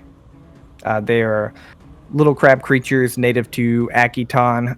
They live very much near the Winterlands, the frozen wastelands kind of part of Akiton. And like they're honestly just these little crab bipedal things that probably wouldn't be attacking you if they weren't hungry. So you imagine something's off. The weird thing for you is this large one. Hickle hit. You see like some weird veins on it, and you don't know much about it. It strikes you as a little odd.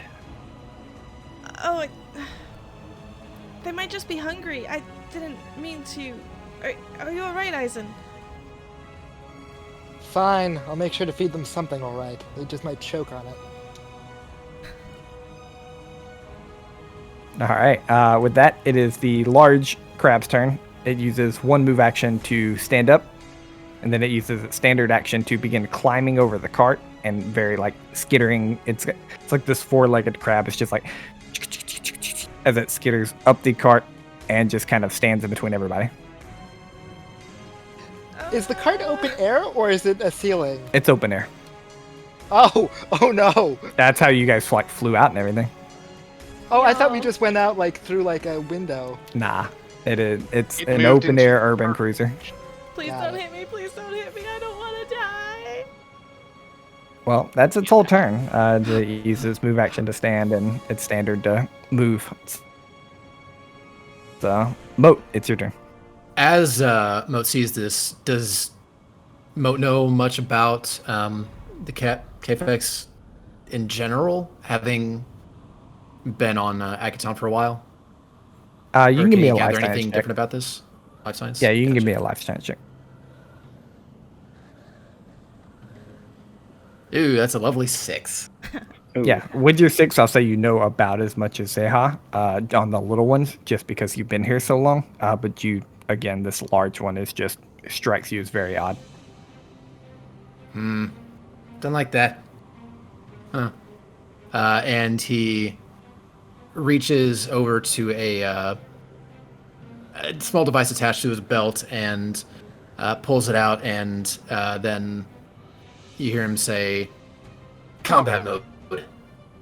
And the device in his hand unfurls, and as we understand, a wasp-looking drone unfurls from the ball that it's in.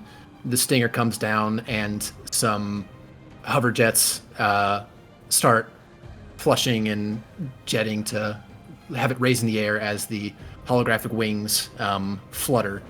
And he takes direct control using his move action to fly the drone into the air above the KFEC, and then it, using its limited AI, will fire a shot from its needler pistol down towards the KFEC. All right. Go, Wasp, go. And I'm going to roll a actual dice for this. Right. Is 11 on the die for a 16 to hit. Against which AC? It's a needler pistol, so I think it's kinetic. I think it's kinetic for sure. 16 exactly hits its kinetic AC. Well, all right. Then we will use the damage that was rolled, and that is a 3 piercing damage, and then there's some injection stuff going with the needler, which I'm not super familiar with yet. You're taking Dr. Lynn's role. What is this? Dr. Lynn? No, I'm worthless. I think the creature makes a DC based off of whatever you're injecting it with. Yes. True. What are you injecting it with? Figure out exactly what the... I assume the most basic of poisons. I need to figure out exactly what that is. Hold up. We can definitely come back to it if you want. Yeah, let's do that. I'll figure out what exactly most basic is, and then we're good. Okay. Eisen, it is your turn. You're still prone on the ground. Zeha put a bullet through this thing's head. Yeah, so throwing the thing that is dead off me, I'm going to stand up, brush myself off, see that this large crab-like thing, would you say, lobster, is posturing, and I'm going to say, Zeha's looking hey, not good." Pixie, whatever you do, don't move a muscle. And he's going to grab the sword that's at his hilt, and he's going to literally look like he's going to cut Zeha in half to Do it. I don't want to die. in the process. And he quickly, in literally a split second, you can almost not see the blade, draws his weapon and uses this ability known as Cutting a Wind. So What the heck? La la. it's a unique small- thing. Yeah, small side note flavor. This is one of the things that you homebrewed with waffles, right? Yes. Yep. So when I draw a sheathed bladed weapon that does slashing damage as a swift action, I can draw the weapon, and my reach increases to 10 feet. And it does additional damage. No, it doesn't do additional damage until level 5. But Hype, basically, hype. it increases my range so that I can hopefully hit the crab. Yeah, very old school anime samurai. If you imagine, like when you draw the blade out of its sheath, it's quote unquote like quicker and can extend a little, as the name says, cutting winds to Yeah, it. he's literally cutting the crab with the shockwave of his blade, right? So the actual blade isn't hitting; it's the aftershock of the blade that's cutting. All right, give me that attack.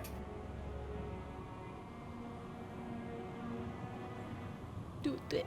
Hit me with your back. I should unclick prone before I attack with it because that would be bad. Oh yes. You should, yeah.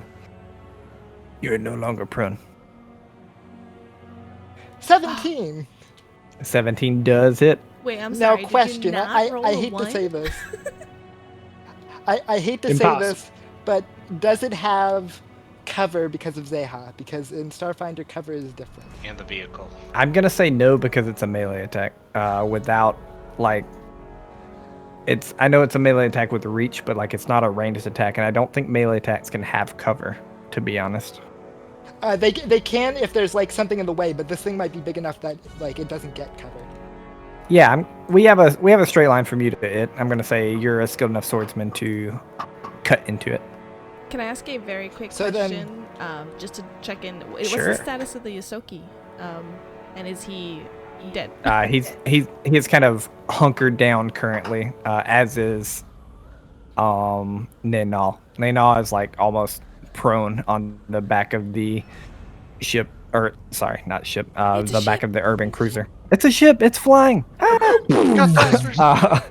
As Twek he's kind of hunkered down, yelling somewhere between obscenities and get these things off my twack. They're hot on our twacks. They're on my twack. Yes. Get him off my twack. They're And every twaxy. once in a while you see him kind of like look back and like he's not making any motion like he's about to fight. You don't even know if he has a pistol. So Zeha, when you open your eyes, sure that I cut you, you realize I didn't, and the thing behind you screams. Ooh. Yep. You realize I did, and you're freaking dead. And Good you're game. dead. You start to realize I did as your head rolls off and you stop realizing I did.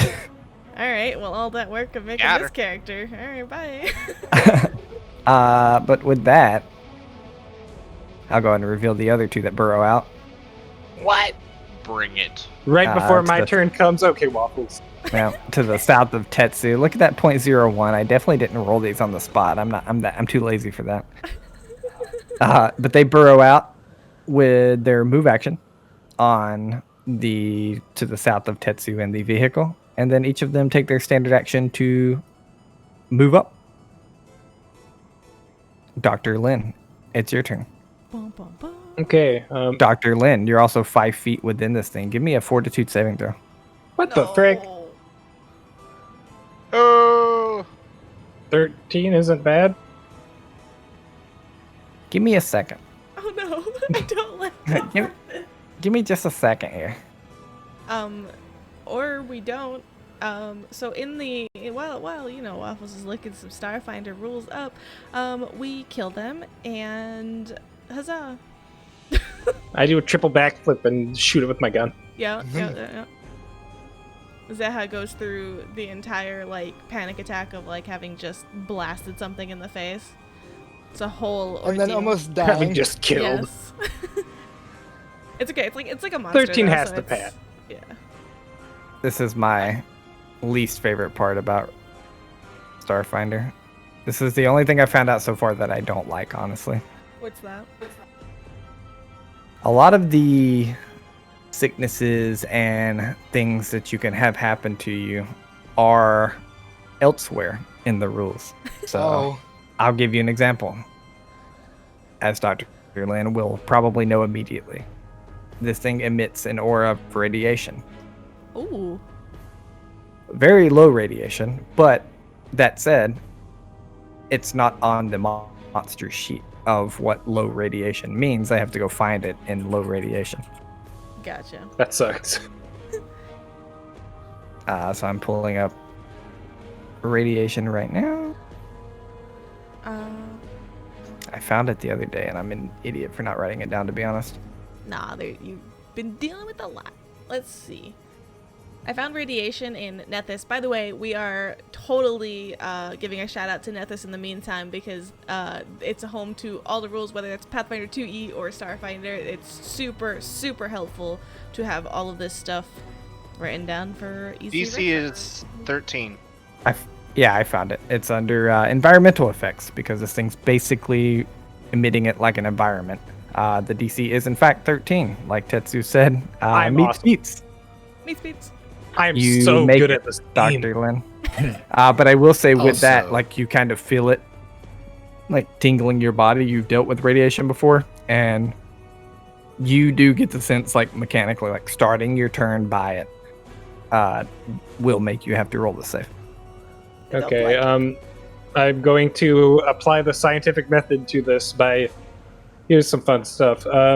As a move action, Dr. Len kind of like folds his like left tentacle, and there's a little like small embedded like computer chip / screen thing, and it kind of like flashes briefly at whatever the frick this thing is. So I'm using my move action to attempt a skill check to identify it. The DC is determined by the creature's rarity. It's a life science check. And I treat my die roll as a 20 no matter what. Oh. So that is a 31 to identify it. Do I learn anything about what is going on with this? First of all, you're OP. Second of all, no, it's such a high CR that you don't learn any. No, I'm just kidding. Ah. Yeah, Dang you know this thing as also a K effect, but it has been around Thasteron. You know that Thasteron is what they mine out of Akiton for starship fuel. And this thing has begun to, whether it just sits by it, its home is by it, or it has begun to feed on it. In some shape or form, its body has begun to take in Thasteron. And that is why it's emitting radiation and why it is quite large. This would actually be called a Thasteron Kefek. Ooh. And what did you say Thasteron was again? Sorry. It's what Akiton used to... I'll kind of roll this over into a lore check. It's what Akiton was first developed as to... That's what they wanted to mine out of Akiton. It's for starship fuel. But once drift travel came up, starship fuel was less needed. And Akiton kind of fell into this lawless, governmentless kind of planet because of it. Okay. Then Dr. Len, after kind of like flashing this thing with the scanner, not actually flashing it, pauses, then says to everyone, whatever this creature is, it seems to be undergoing some sort of radioactive decay. I recommend getting away from it. And what's the equivalent of the disengage action in this? Is it like a step like in Pathfinder? Or It is a full withdrawal, so you can't do anything basically. You just have to withdraw. there's no like standard action back away? I don't think there's a step or anything. You have to full the withdraw heck? or you can't do anything. You know how in Pathfinder There's a guarded step. there's Oh yeah, there is a guarded step. My bad. Oh, okay. And I'm guessing that's 5 feet. Thank you, Tetsu. It is 5 feet. All right, then yeah, as my action, can I like guarded step over the side of this truck onto the ground? you take Yeah. a step and you just fall. Yeah, I will say yes. You can guarded step He over. just steps the truck kind of over onto the ground. Moat. Yeah. Just goes Oh, flat that- on the ground. Sprat. I'd like to think he's like a slinky where he just like slurps. It's only because you're a Boing. jellyfish. He that was you can that do wall this. toy we were talking about. Yes. But when One you- thing to go ahead and note, the dart that was fired from Wasp didn't have anything in it. Okay, It was just a Okay. dart that got shot at it. Perfect. that's valid. It takes the 3 piercing damage from a needle then. Can't afford poisons yet. I was looking at that too. I was like, it says like, oh, you can look up what prices for drugs, and I was like, oh, prices. Well, that's nothing. All right, Dr. Lin, you step over the urban cruiser. What else would you like to do? I think that's the full extent of my turn, because it's action and move action. So I'm just going to kind of get ready to like pull my needle gun out next round and fire as soon as I can. Perfect. Tetsu, as you begin your turn, I need a fortitude saving throw. For sure. That would be 8 plus a 6, so a 14. You meet it then. You feel this kind of tingling over your body, but you don't feel like you're getting what we would call radiation sickness. Perfect. Tetsu kind of stands up, and you see him like straighten his tie, which is kind of wiggling a little funny. And before he kind of shakes his jacket of the dust and just steps in, hauls back, and his fist kind of like just suddenly swirls with this strange ripple of energy. And he is going to make a strike at the big crab. But I'm also going to... Let me ask a question to keep ourselves and her from getting just completely destroyed by our audience. Standing up's a move action. Does that incur attacks of opportunity? Probably. I don't know. I imagine it does. We have Ed saying that's correct, so I'm going to go with Ed here, and I'm going to make 2 attacks at you. Perfect. Big guy Possibly can't 3. reach you. Nah, big guy can't reach you, unfortunately. But the 2 little K-Fax will attack you. K-Fax. We have a 16 and an 11 against KAC. Against your not 16 flat-footed. Right. 16 hits. 11 does not. All right, you take 3 slashing damage as you're attacked on both sides from these things, flanked technically, but yeah, you are attacked from both sides, flanked, and only one of them kind of cuts your ribs, your side, and cuts a little bit into your suit. Gets their claw, scratches you. You take 3 slashing damage. Tetsu seems to just shrug that off as he just hauls back, focused on the one like in the truck. And like I said, his hand seems to ripple with this strange energy that's swirling around his fist. All right. It misses completely with a 5. Oof. Yeah. Thanks, Eisen, for giving me your curse. Yes. Let It's it transfer unfortunate. over. All right. Yeah. With that, the Kefak to the north is dead. Tetsu Correct. swinging out misses completely. Zeha, you've been the only one to kill something so far. It is your turn again. I need a fortitude saving throw. No. You'll be fine. Perish. You act like I'm gonna forget. Mwahaha. All right, here we go. Fortitude save. Oh, yep, that's a 4. Ooh. That's a 4. Oof. That's pretty good. Yeah, it's really unfortunate that I don't have a hero point from chat. I'm just gonna put that out there. You haven't earned it.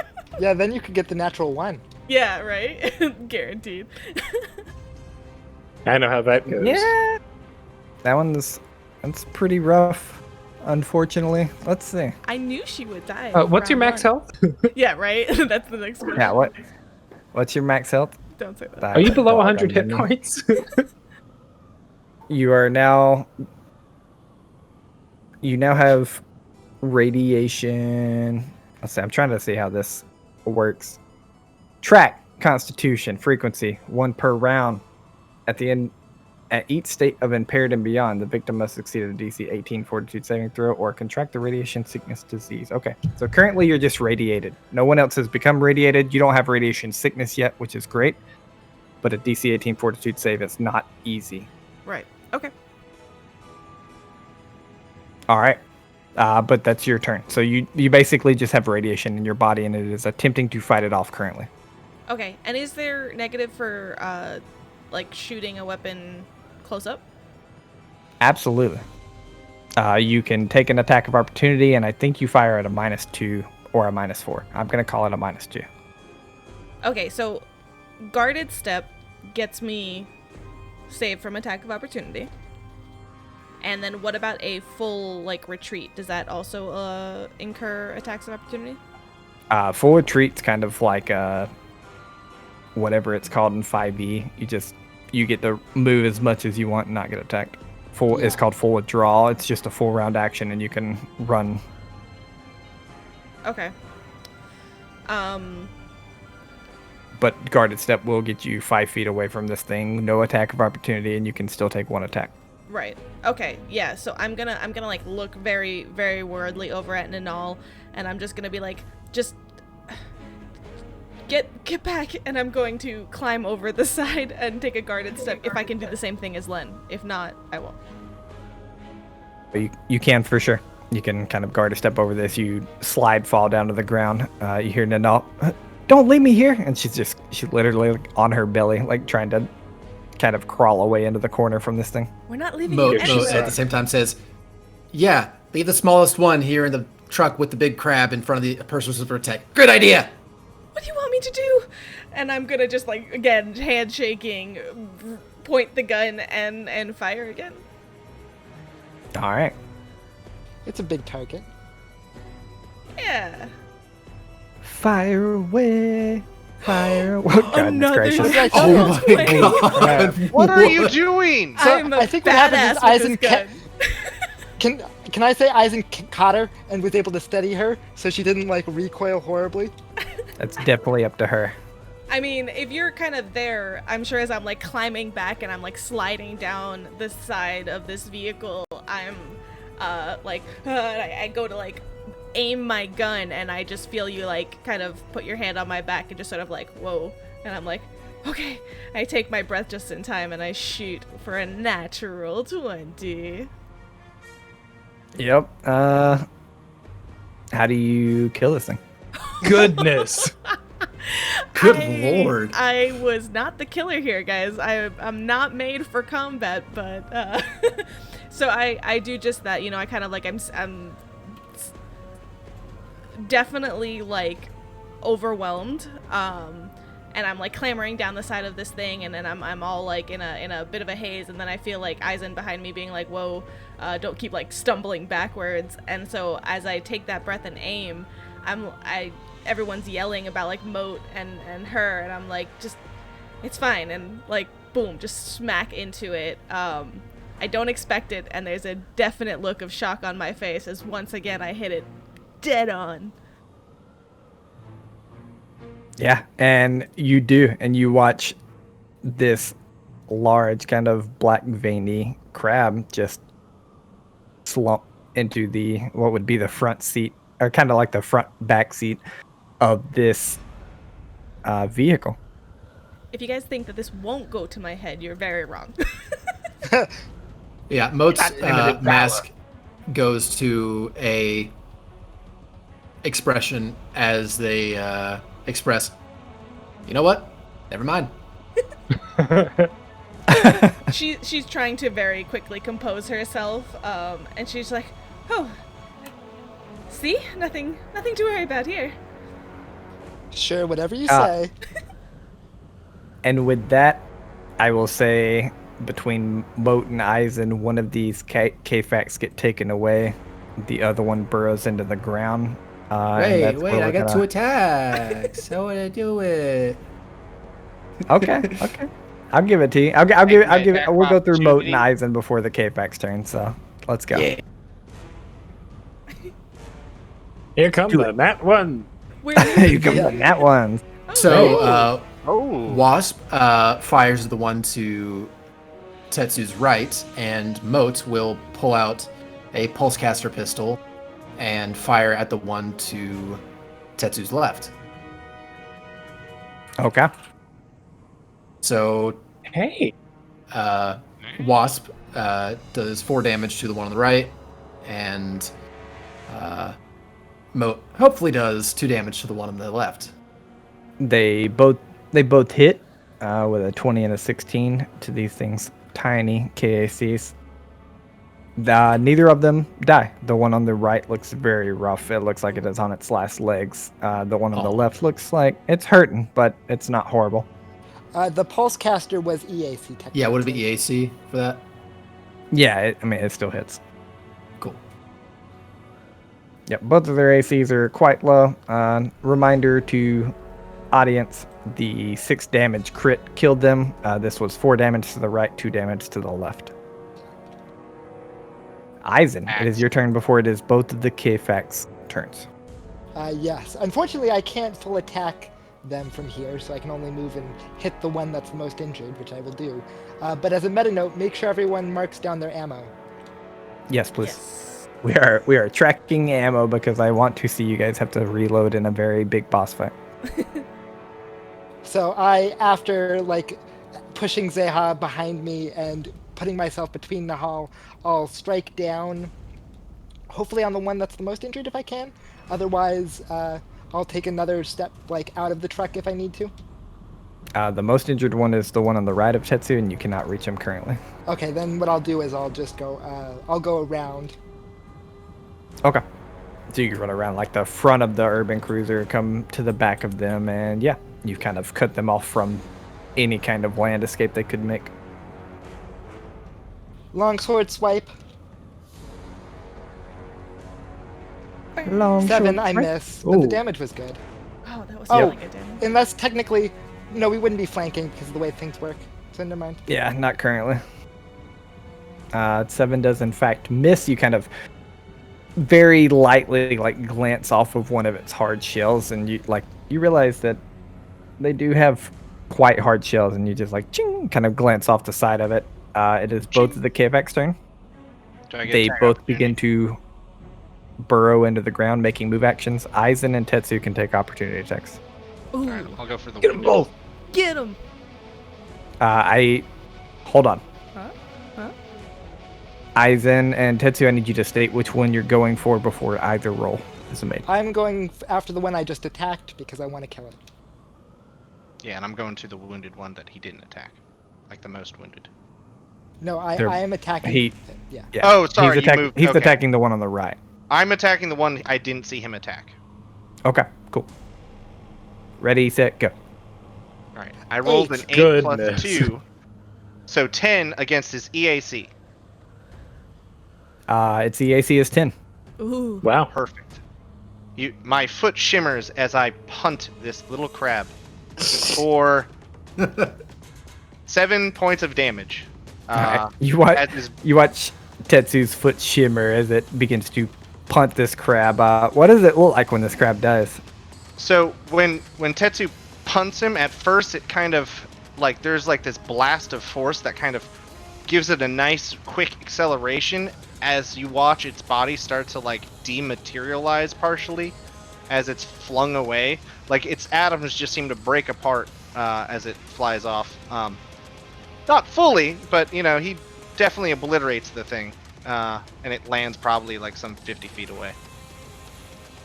Alright. Yeah, you watch this thing break into pieces, pieces of the legs going flying to the left, pieces of the head going flying to the right, as Eisen misses the one on the right, and it begins to burrow into the ground, escaping. Ooh. And that is where we will Coward. call the combat. Nice. My XP. You will notice that like as this is winding down, unless something else happens in which I'll wait, but you see her, Zeha's looking at the gun in her hand, and then once the combat seems to be over and like she's looking around for any other things, she'll go look down at the holsters on each thigh, and she like takes the second pistol and she switches sides with the other one and puts the gun that she's been using, the not mercy pistol, on her favored side now. Just gonna make that switch. The killing spree begins now. Tetsu is automatically. Tetsu automatically just crawls in to like peer over at Ninal and goes, "Are you okay?" Yes. What? Twek. What is this? Why did you bring us here? And you see Twek kind of look up. He goes, These things never attack us. Like, they don't attack at all. I don't know." And he kind of like points at the big one in the back of the vehicle. Yeah, Jellyman said this one was radioactive or something. You may wish to get it out of your vehicle before someone contracts. No, it's not gonna be like that anymore. It's dead. Look, the veins ain't glowing anymore. It's good. You want to trade it? Trade it. Take it. Look, you killed it. Thanks. I guess we hired you for something. All right, let's go. Come on, we're on a timeline. About that radioactivity. Can I make an insight check? On what? On this little Yosoki fella who seems really eager to just move on from this little incident. Did he mess up and just not pay attention to the giant rock thing, or they said like they're shady? So never mind. It's a natural one. Thanks a lot, Eisen. Thanks a lot, Eisen. Natural one sense motive in Starfinder. Zeha, you're talking about radioactivity? Yeah, she's like mentioning that, but she how does she feel? Because I'm not sick yet, so like, am I aware of this? Yes, like you feel off, if that makes sense. Same as Eisen and Dr. Lin, kind of feeling this tingle in their body, and they felt their body kind of resist it. You just feel, you don't feel sick right now, but you feel a little off. Like every once in a while, maybe you have a spot that appears in your eye, or like for half a second you lose your balance or something. Like you're not super sick or anything, but you do feel off. Okay, so she What, goes. are you feeling off? I'm sure it's just nerves. I'm not a killer, like I mentioned. I don't do this for a living. I'm quite good at it, aren't I? Perhaps it's the radioactive crab. I think that's also solid. Yeah. As Dr. Lin's kind of talking, we zoom into his face as the camera shifts to a different scene. The same voice, Dr. Lin, more speaking to himself. He's like, the radioactive theory, as he's working, kind of mulling over his lab. As he sets down his last vial, he hears a knock on the door. We watch as Dr. Lin answers it to see his partner, another Cyphozoan named Rim, standing there. Rim stands slightly smaller than Dr. Lin, blue in color, though any other distinguishing features might lead people to believe that they were brothers. Rim stands there looking down with a small piece of paper in his hand. Rim, perfect timing. I was just running some preliminary tests on the adaptation project to see if we could expand, as I was discussing previously. Come in. Right, Lynn. Can you put your test down? Can we talk? Well, sure, but some of these chemicals are certainly volatile. We shouldn't dilly-dally too long. What's the matter? Yes, I feel that you will take care of that. This here, and he kind of holds out the piece of paper to you. This is a ticket to get off world. I don't want you around here anymore. I'm your look. I'm not good at it. I'm your friend. I don't.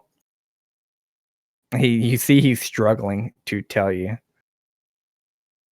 The What's this mean? adaptation project is now the property of the Telaz Corporation. You're serious? That's what you went out to do? Yes. You solved the and last 10 years of work to the Telus Corporation? You don't understand what the problems behind the scene and what they're offering. But they look, Len. They don't want you in the picture.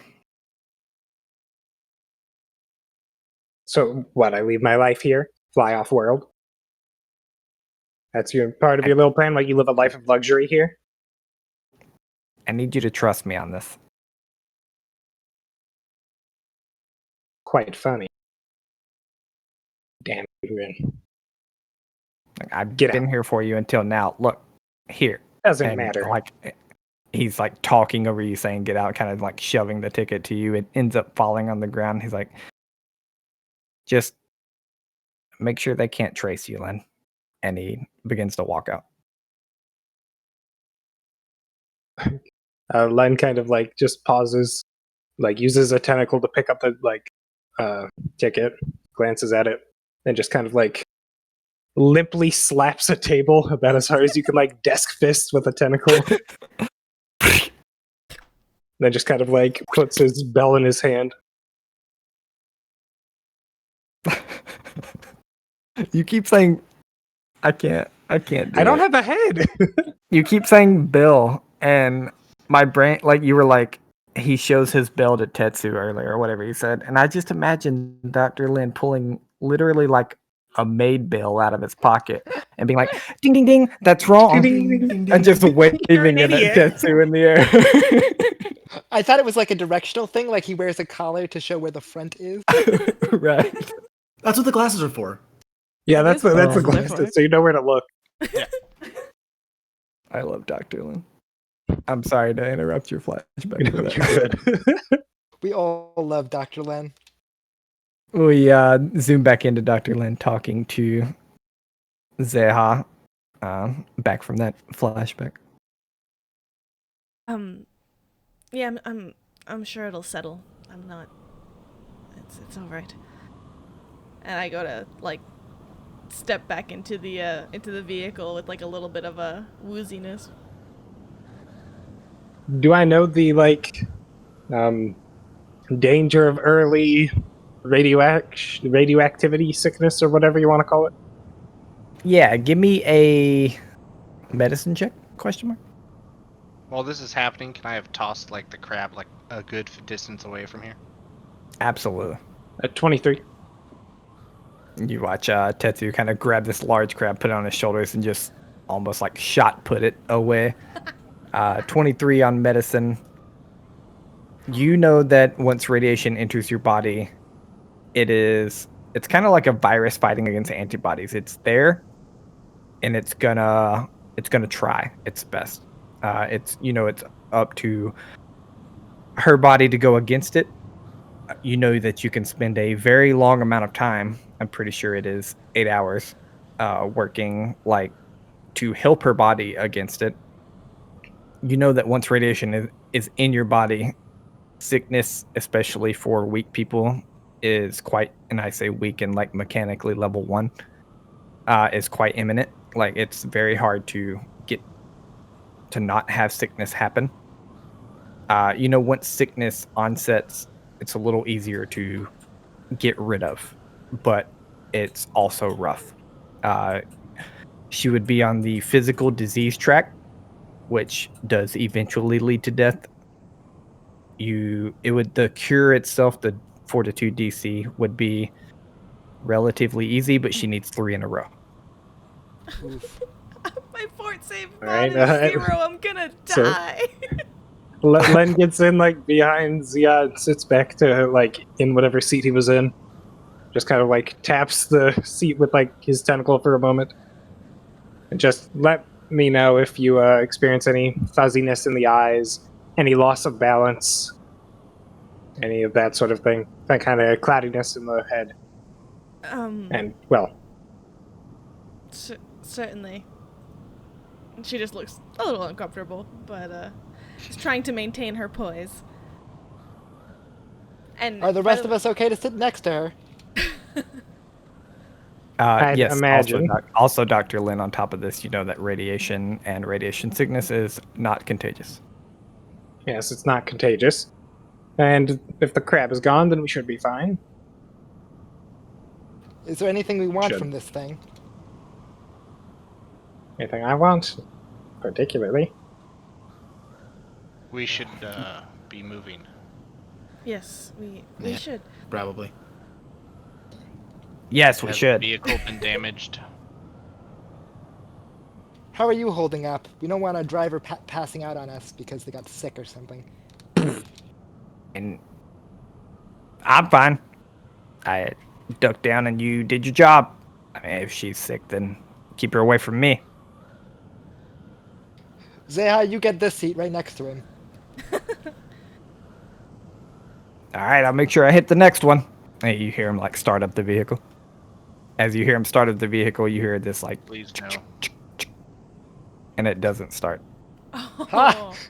Eisen actively laughs, just like in his face, just like, of course. Moat sends Wasp to the front and at the same time hops out of the side and runs around to the front and begins sliding under and flicks on a fairly bright light on their jumpsuit and begins trying to take a look and see if they can figure out what might be going on here. And he is Tattoo. beside you, flashlight in mouth, like looking under the vehicle. About the same time, Ninal kind of reaches out to you, Tetsu, and says, "Thank you for back there." Of course. You are good, yes? Yes. And as she kind of says yes, we see the camera pan out, and back in we hear the same female voice kind of flavor into a similar female voice, and we hear, "Yes, I understand, Kaz." A small 5-foot dark-skinned, dark-haired female looking up to a much larger 7-foot, 4-armed, blue-skinned witchward. Good. We have a deal then. That just leaves this one. And you see him kind of look towards you, Tetsu, in this flashback of yours.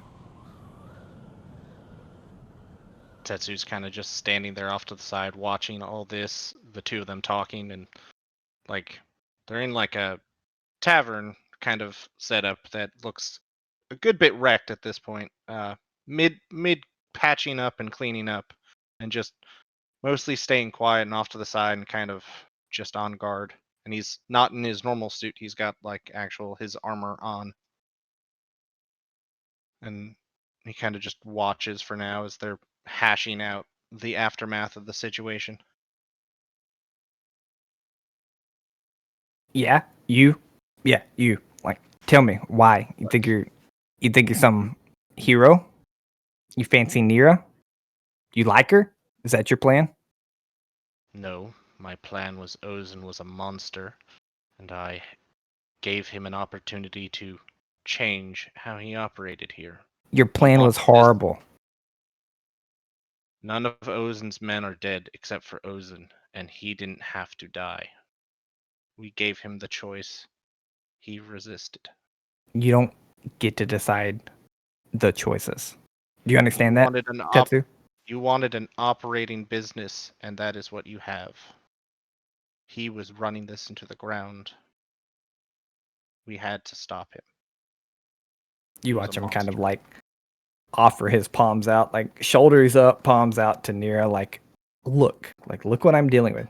And he goes, "Look, this place could be good for me and my business, but I can't trust him," as he points at you. Either we make a deal And his fingers kind of go between Nira and himself. So you can keep your bar as he places a finger on Nira's collarbone. And this hero leaves for good, or I'll just get rid of this place. And you watch him kind of like brush a piece of dirt off of his chest. Tetsu kind of walks up, like, pretty close to this guy who's about the same height as him, and just pauses a long moment and says, I will leave, as long as I don't have to come back, and she's allowed to run this peacefully. She gets to run it from me. And you see like this very sly smile creep across his face. As I said, I won't come back if I don't have to. And we kind of fade out both of your faces, your nose almost touching his smile and your like stone face, as we hear Nira, her hand on your shoulder, and she's like, thank you for that. Yes, I am good. Good. And he sheepishly grabs like some of the med kit that's like shot out all over the back of the ship or truck. Starts picking up little bits. At this point, Moat and Twick are just tinging away at the cart. Go ahead and give me an engineering check, Moat. Alrighty then. Gonna roll a real dice for this one. As you guys hear just like ting ting ting. Every once in a while I hear Twick like look over to Moat. He's like, yes. Look, we need to move this here. No. See, you look up here and that bit's been sunk in. We gotta pop it out and then we gotta make sure to get inside it, and yeah, that should fix it. I rolled a natural 20 for a 28. Yo. Ooh. Perfect. I don't think like- that's good enough. He's like, oh, wow. Yeah, you're right. Yeah, let's move that here. And as you just hear tink, tink, tink, that's where we're going to fade out and we will end this session. Dang it. Uh, Come on, 3 more hours. yeah, when Yeah, we're shit. gonna go to bed yet.